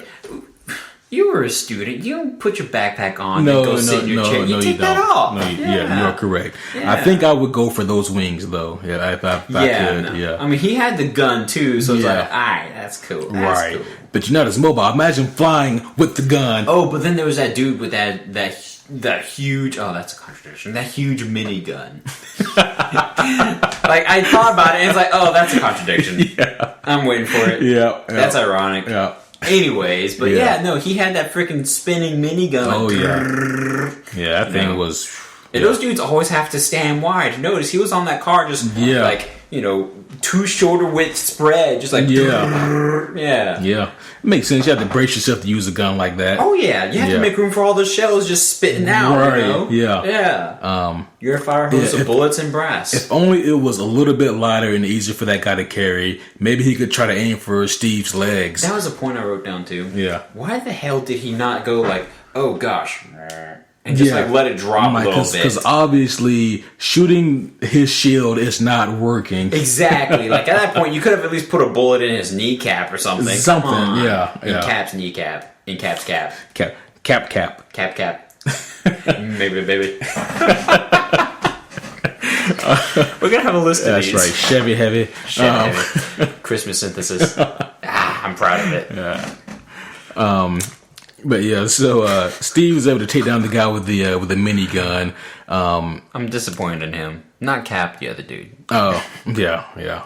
Well, this is first day on the minigun. He didn't do that well. He didn't. And Black Widow, she gets shot. Unfortunately, she catches a bullet and she is hurt. That was in the shoulder, upper shoulder, not the heart level. No, because it was definitely the heart side. Yeah, but I saw that kind of thinking like, okay, I'll take shoulder though. Yeah, she got shot in the. She was covering her shoulder. So yeah. But I mean, at the angle that she was kind of like slouching down on that car, it looked like the hand was also kind of like down here too a little bit, So it's like. Oh, okay. That might have been cutting a little close. But the shoulder, I believe it was the shoulder. I just wanted to verify. Yeah. And not be that guy who's like, so you got I didn't think shot in the chest. Yeah, I didn't think she got shot in the chest. It didn't look like she got shot in the chest. No. Yeah. But she's able to use her brain and kind of get away for a little bit. Yeah. That recording was a good idea. It was a good idea. Yeah. But fortunately, Captain America comes in and saves her. And then we get a really cool ass fight. I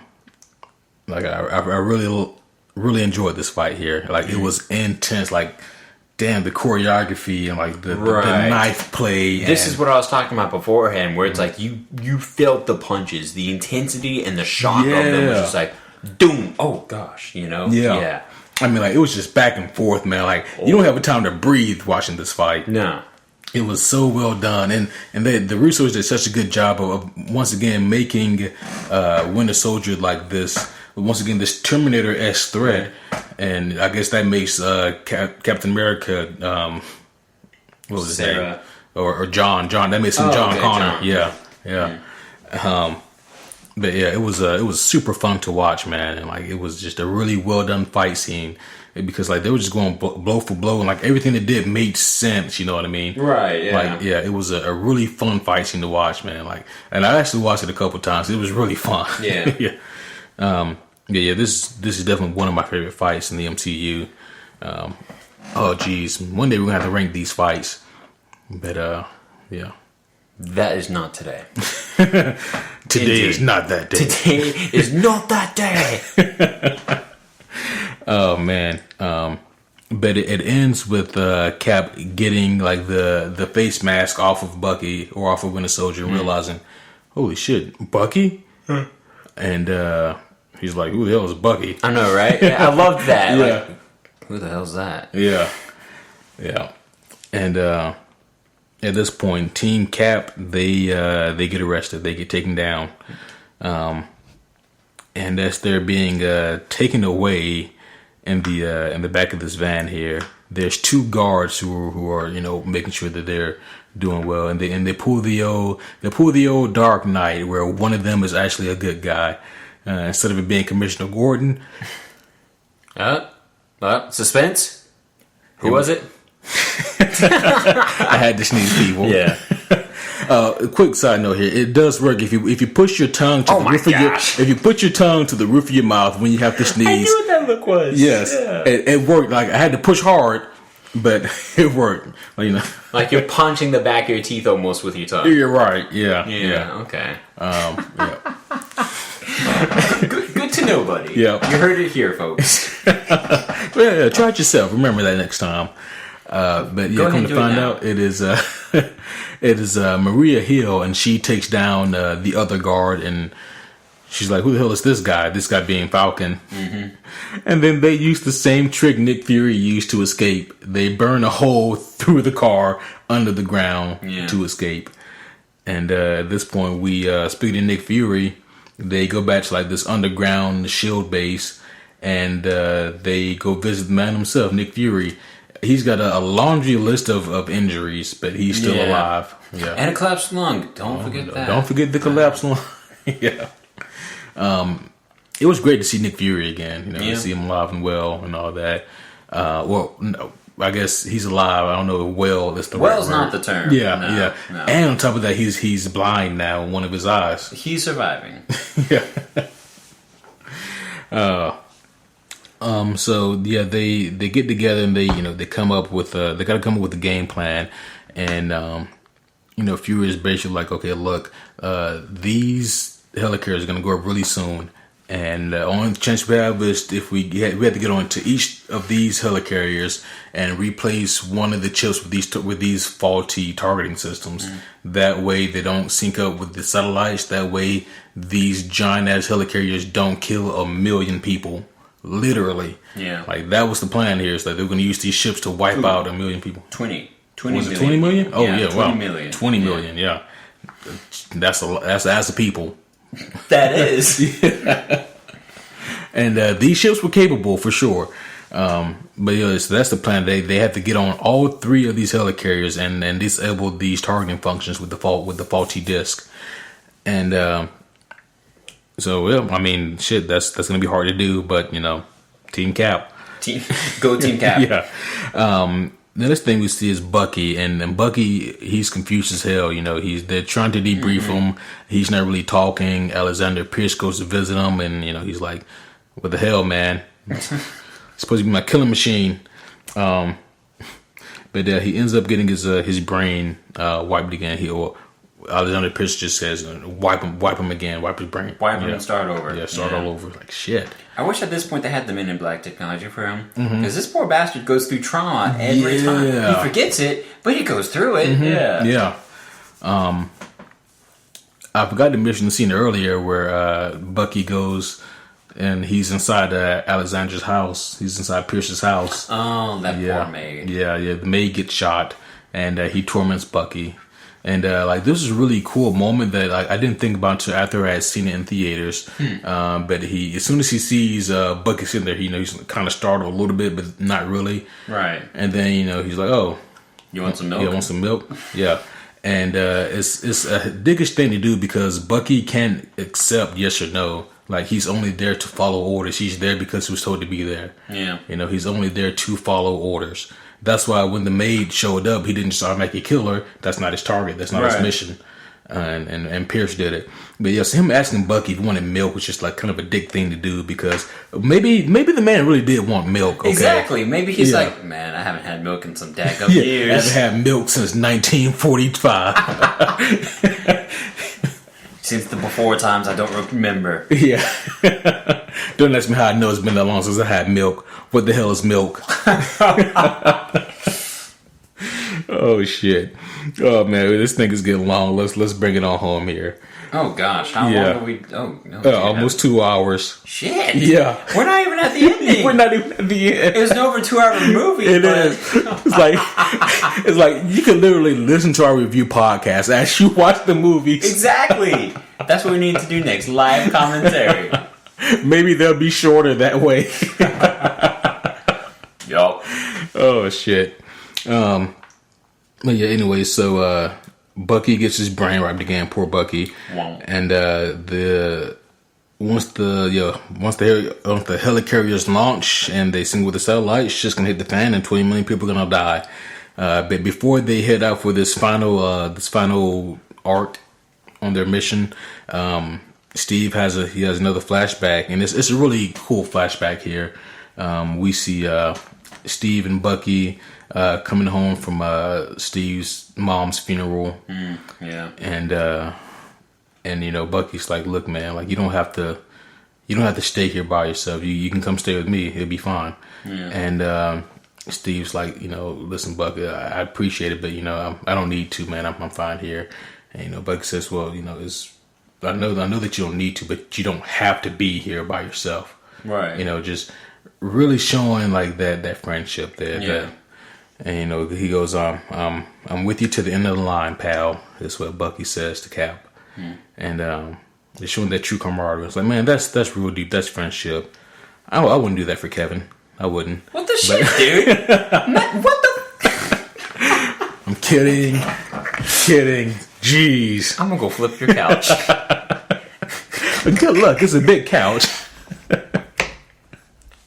I'd pull it out first, then get some space between it and the wall. I guess I'm just gonna stand there and watch. Oh, yep, he's doing it. Yep, he's doing it. Oh, he's got it. And He's got just it. put it on its side. Like, I don't even fully flip it. I quarter flip it. It's like, yeah, look at the bottom all exposed now. You need vacuum under your couch. Oh man, you got me there, Kevin. Yep. I flipped it. You showed me, buddy. Yeah. Anyways, but yeah, after this flashback, Steve's like, you know what? I need to go into the Smithsonian and steal my old suit and get Stan Lee fired because Stan Lee's a security guard. Good cameo. That was a good cameo. And he's probably right. Stan Lee said, I'm going to get fired. Probably. Yeah. You let Captain America's suit get stolen. Yeah. I mean, Cap didn't leave a note saying that, hey, it was me, Captain America. Yeah. I don't know if that would have worked anyway. So. Probably not. Yep. And now, so Captain America, he's in his OG suit from Notice he left the OG shield. Like, he said, nah, man, I'm not about that. Nah, I'm going to stick. I want to survive this mission, so I'm going to stick with this one. For real. Yeah. And so they get onto the... so we're in the final transition of the movie now. Mm-hmm. And try to get through some of this here. Pretty quickly. Yeah. But yeah, so at this point, Cap he's able to sneak onto one of the ships here. Cap and a couple other people, and this is the part with Abed. Yeah. Yep. Cool. Mm-hmm. And he's able to get to like a PA system, and he gives this really riveting speech. And it's like, how could you not turn to Team Cap after hearing that speech? And then Falcon asked a good question. So did you prepare that, or was that off the top of your head? Yeah. That was a really damn good speech. But yeah, he really does like give this really heroic speech, and like really motivating. Like it was really Captain America-esque. It really was. It was the good patriot speech. Yeah. And so at this point now, there's kind of like a turmoil within Hydra Shield. That's what I call it. Because at this point, like basically now half the people are like Shieldra. Hell, Shieldra. Yeah. I just saluted. Hydroed. Oh gosh. But yeah, anyway, so now there's like an insurrection now. It's like people against people. Mm-hmm. But there's people who are willing to fight for Cap, which is good. Sharon in case. Yep, yeah. Sharon and a lot of other people, they're switching over to Team Cap. Black-haired computer geek. Yep. Let's see here. Yeah, so the Royal Council, they're held hostage by Pierce. Black Widow is in disguise as the female council member. Dun, dun, dun. Who knows what happened to the actual female council? That's actually a good point the movie never answers, huh? I'm assuming that Black Widow's like, look, you need to stay the hell here. Excuse me, can I borrow your outfit and your position in this team real quick? Thank you. Are you cool with that? Yep. Go hide in the broom closet. Yep. Who knows if she borrowed the outfit? Who knows how long she's been in disguise? Okay, now we're getting to a depth that I'm not prepared for that. Yeah. Not yet. I need, Scarlett's like, I gotta go. I have a meeting. Yep. And of course, I almost said Sam Jackson. Nick Fury shows up there too to confront Pierce, and they kind of have this standoff here. And so now at this point, basically, guys, it's just it's Team Cap. They're one by one activating their targeting systems to disable the satellite functions for these ships. Except for Captain America, he's like dead last here. Yep, he's got his hand full. Well, I mean, he technically did two. That's true. Yeah, he did the first one. Yep. And he had the last one. Mm-hmm. So now, just to get through this, people, it's just a really big ass scene here, and there's a lot of cool action. A lot of directions. Yeah, a lot of cool action shit going on here at one time. Yeah. But for the sake of time here, and just because I don't know if you guys realize this or not. Like, we do a pretty good job explaining the plot, but explaining action scenes were like, and some cool shit happened here. They threw punches, and then they kicked, and then the shield bash. There was a block, and then he got hit in the face that time. Yeah.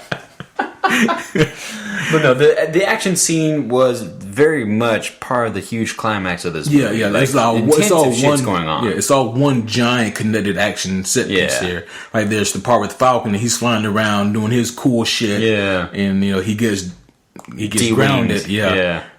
By Winter Soldier. But pretty much the coup de grace here, people, is Steve. He only has like at this point at the beginning of this fight, it's just minutes left to deactivate this last targeting system.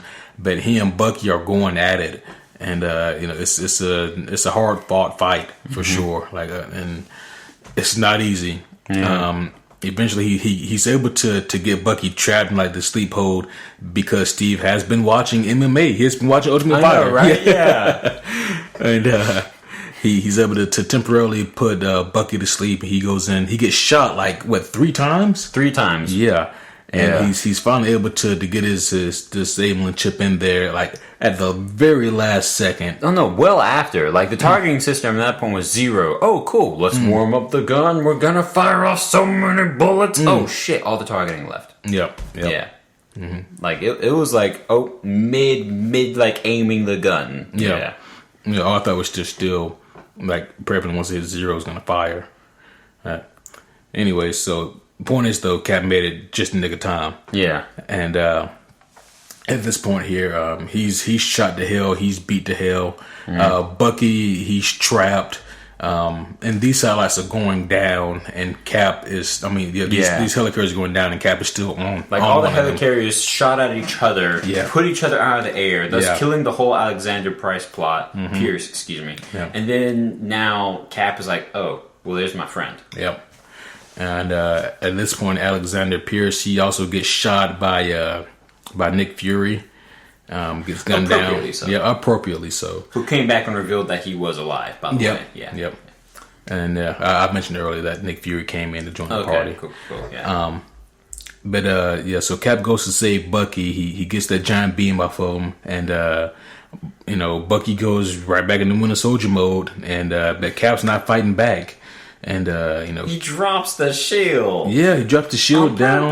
Yeah. And like my thought was that I wonder if he knew that the ground wasn't underneath him, that it just fell right through. Yeah. Like, oh shit. It's like, I kind of wanted that still. I just didn't want to use it now. Yeah. It's like, I know the thing's gonna sink right to the bottom of that ocean. It really is. Does vibranium rust? I don't think so. I don't think so either. It just sits there and be like, so. Yeah. My life was great and exciting and And Bucky proceeds to just beat the shit out of Captain America, and then Cap's not fighting back, and then Cap drops that line. I'm with you to the end of the line. And at that moment, you kind of see the look of realization. Like, you wonder if that's when it clicked. Yeah, I wouldn't even say like it's realization, but it's a look of intrigue. Like, there's something about you that I don't know what it is, but that's the thing. Even on a small, even almost molecular level, something must have started clicking in the memory. Like some synapses must have been repaired slowly on the way to full repair, saying, "Oh shit, that line was more than words to me finally. Yeah. That was more than a command or a discommand or whatever. Right. That was actually like something important to me once upon a time. Yeah. And maybe he even knew it was once upon a time. Who knows? Whatever. Yeah. Either way, you kind of see the look. It's really well done by Sebastian. Oh, yeah. Really well done. We should have seen him too. Just saying. And, damn it. Yep. So this, the helicarrier, the helicarrier goes down, and Steve is as good as a drowned man, you know. But this time the water was not going to freeze over to keep him alive. But luckily Bucky drags him out of the water and then leaves him there. And that's the last time we see Sebastian or Bucky Barnes here in this movie. So he's out of the picture now, but he does save Cap's life, which is a big statement. Saves it, walks away. Yep. And so at this point now, we get some scenes here, just kind of see where the rest of the crew is, as Natasha, she's testifying in court about S.H.I.E.L.D. and about the things that they've done, and about where Captain America is and where they're up to. She basically lays it down like, look, you're not going to arrest me, you're not going to arrest any of us, because the shit's going to hit the fan again, and then you're going to need us. Exactly. Yeah. And then she gets up and walks away, which is awesome. Yeah, she's like, the hell with you guys, because it is true. If they were going to arrest her, she would have been in cuffs already as she was testifying. Yep. But, they did not do that. Nope. And they also do some other cool things. Like we see that Sharon Carter, she joins the CIA. Yep. And also Maria Hill, she joins Stark Industries for something. Yeah. Who knows what she's doing? Maybe head of security or something. Who knows? I can see that. Protecting no. Happy is head of security, but she's something there. She's something. Maybe a bodyguard. I don't know. Whatever. Yeah, something. Yeah. And next thing we get here is Captain America, and we get Steve and Sam. They're at Nick Fury's gravesite, and Nick Fury shows up. And of course, what does his headstone say? Come on, buddy. What does his headstone say? It says Ezekiel 25:17, for the path of the righteous man. Yep. Yeah! Yep. I love references like this, folks. Yep. That was a Pulp Fiction reference, folks, for those who didn't get it. I hope he didn't have to spell it out, though. Nick Fury says his goodbyes in his Nick Fury fashion. Yeah. Like a handshake, essentially. Yeah. Without ever saying anything like thank you or whatever. Yeah.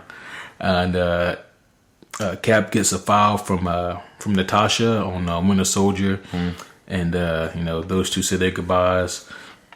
She goes her own way. She has to figure herself out, too. Figure out what she wants to do now. Figure out a new identity, a new her, essentially. Figure out who she really is now. Right. And at this point, it's just Cap and Sam. They're like, well, he goes, I'm going after Bucky. You don't have to come if you don't want to. But no, Sam became a bro. He's like, nah, man. I want a spot in the Avengers, bro. I'm gonna follow you. yeah, exactly. Yeah. And so that's kind of where the movie leads us. That we know now that they're gonna go after Bucky. And and then of course we get the post-credit scene. And I forgot how cool this post-credit scene was, but it was really freaking cool. Yeah. We see Baron von Strucker, and he's in like some kind of laboratory area, and he's talking to one of his goons or what have you. And they're talking about the things to come now, things that they're going to do now with this immense power they have. And then we see that they have Loki's scepter. They got that shit. And they're using it as a power source for their experiments. And then they continue walking on, and they reference the twins that they have here now. That they've experimented on. And of course, the twins we see were Scarlet Witch and Quicksilver. And it was an awesome scene. It really was. And those kids looked very gruesome. Yeah. So here's a question for you.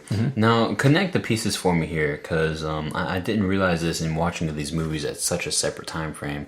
But as soon as we talk about Avengers 2, this was the base at the beginning of Avengers 2. Right. Cool. Yep. Yeah, that was more of a verifying statement, I suppose, than a question. But still, I was waiting for okay, and no, that was it. Yeah. That was the whole. We can do this. We're not going to do this, people. Yeah. And man, Marvel, man, they know how to strike out with these villains, and not a good way, because we see in Civil War, Crossbones doesn't quite make it to what we want. And by the way, they do find his body, and he's all burned up and beat to shit. Brock's body, that is. They find his body here, and at the end of Winter Soldier, he's still alive, which was a great sign. And he still has his crossing harness. Yeah, indeed. It was a pretty great thing, that pretty great reveal. But what I was referring to also is that Baron von Strucker, because I was excited to see him in this post-credit scene, and then I was like, yeah, he's in Age of Ultron for all of 5 minutes total. Right, yeah. Like a cool, funny opening scene, and never mind. Yeah, he doesn't really make it too far into the movie.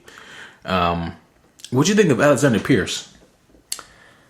He was a really good villain for what he was. He was definitely the red tape villain. He wasn't like your superpowered BA guy. He was more like, all right, I'm playing this great game. I'm sitting across the table with you. We're having a great banter, blah, blah, blah. Oh, you're not on my team? Okay. Well, that's unfortunate, but I understand your decision. And as they get up and walk away, he's the kind of guy that's like, all right, guys, this is my phone call. Yep, he's the target. Yeah. All right, bring him back to me. You know, and it's like he can flip between those two easily. Yeah. And he did a great job, Robert Redford. Yeah, because, I mean, well done. Yeah. Oh, yeah. I agree. I thought he was a well-used villain here. Like, and you know, for once, I agree with the killing, like, because we don't need to see him again necessarily. Right. Like, he did a great job. yeah. We don't need to resurrect it. Right. Yeah. I thought that this was a really good part for him, a really good role. And I enjoyed this villain here because he was appropriately realistic for what this movie was. You know what I mean? Very much so. I really enjoyed his role. I feel like I already know the question of this, but what do you think of Sebastian Stan's performance as Winter Soldier? Dadgum freaking awesome. Dude, are you kidding me? That metal arm was so badass. I'm wearing his shirt. Honestly, that was well done by an actor that I honestly was not even aware of before this role. Yeah. You know, to be honest and very frank, Right. He came into this, and now I can't imagine anyone else doing it. It's one of those perfect casting moments that Marvel's so good at. Yeah. I mean, because they had to think about this from the get-go, like from first Avenger, you know? Right. They had to have thought about it then, like, okay, we need a guy to play Bucky. yeah, but you have to be unassuming right now. Yeah. yeah. Mm-hmm. It was well planned out, well done. Sebastian, go you, my man. Well daggum done. And I was one of those dorks back in 2011 in the theater looking at Bucky thinking, all right, can he do this? Can he be Winter Soldier? I was that guy. Yeah. Fittingly so. Yeah. Very much so. Yeah. But so overall, Kevin, what you think of the movie once again? The movie was stupid fun. Like you said, it was very well grounded, but at the same time, fitting all those right notes that we wanted to see from a comic book movie, from this awesome fictional story. You know, it was really, really well done. The Russos did a great job directing. All the actors and actresses did a superb job with their roles given, you know? Honestly, there's a good reason it's still upheld as one of the best Marvel movies that has been made, if not debatably the best Marvel movie made to date. Yeah. You know?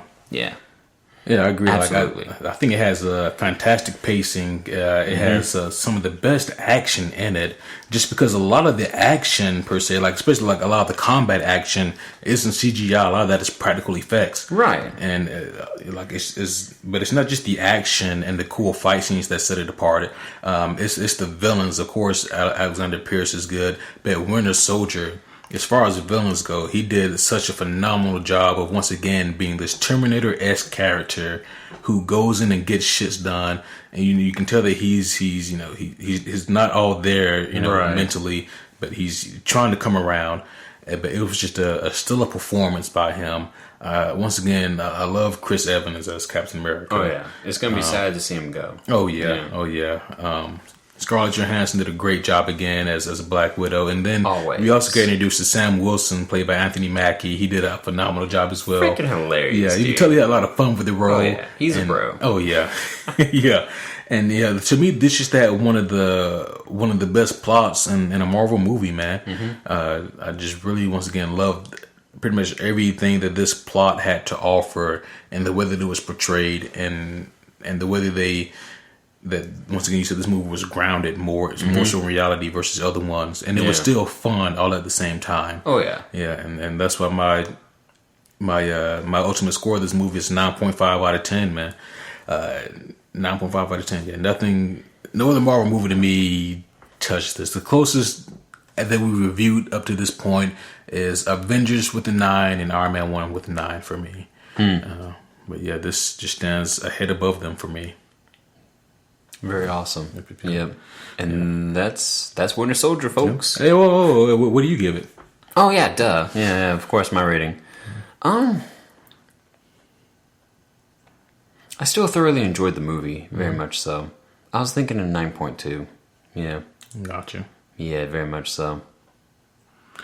I'll let that slide. I'll let that that'll do, I suppose. Okay, you. Oh man, yeah, but yeah, we appreciate you guys listening to this one though. Like Winter Soldier was just such a fun movie for us to watch again, for us to review also. And here's the thing: like if I didn't want to hit a certain time, or if I didn't want to go to bed a certain hour, then I'd probably keep this thing going even longer. But I say, we both got to hit a bed at a certain hour, my friend. Yeah. But yeah, this has been an incredible movie, and hope you guys enjoyed listening to this podcast as much as we enjoyed the movie and doing the podcast. Just really quick here, so we didn't talk about this, and I meant to get with you about this, but this Sunday, what I had down in my calendar was the Black Panther preview podcast. Were you down for that? I do remember we actually planned that a while back ago, yeah. I mean, I'm still down for it, and it is that Sunday before, because the Sunday after is going to be post Black Panther. Right, yeah. So... Yeah. And of course, this next Wednesday, we won't be doing a podcast, but next Thursday night. Right. Again, it's going to be our movie review podcast, folks. Yeah. So expect it like the Friday morning podcast. Right. Yeah. Mm-hmm. Yeah. That's going to be late Thursday night, depending on where you are, Friday morning. Right. And yeah, that's when we're going to drop our review of Black Panther. Of course, the first half of the review is going to be spoiler free. Second half is going to be spoiler filled. So yeah, the next two podcasts are going to be all about Black Panther. Basically, yeah. Cool. And so that's going to be what we got, folks. And once again, to all your friends and family about it. And if you have any questions, comments, gifts, threats, food supplies, or artifacts, hit us up at superherohomies@gmail.com or our Facebook page of the same name, Superhero Homies. And we're going to go ahead and wrap up shop here for the evening, folks. And as always, I'm Quentin. Hell Hydra.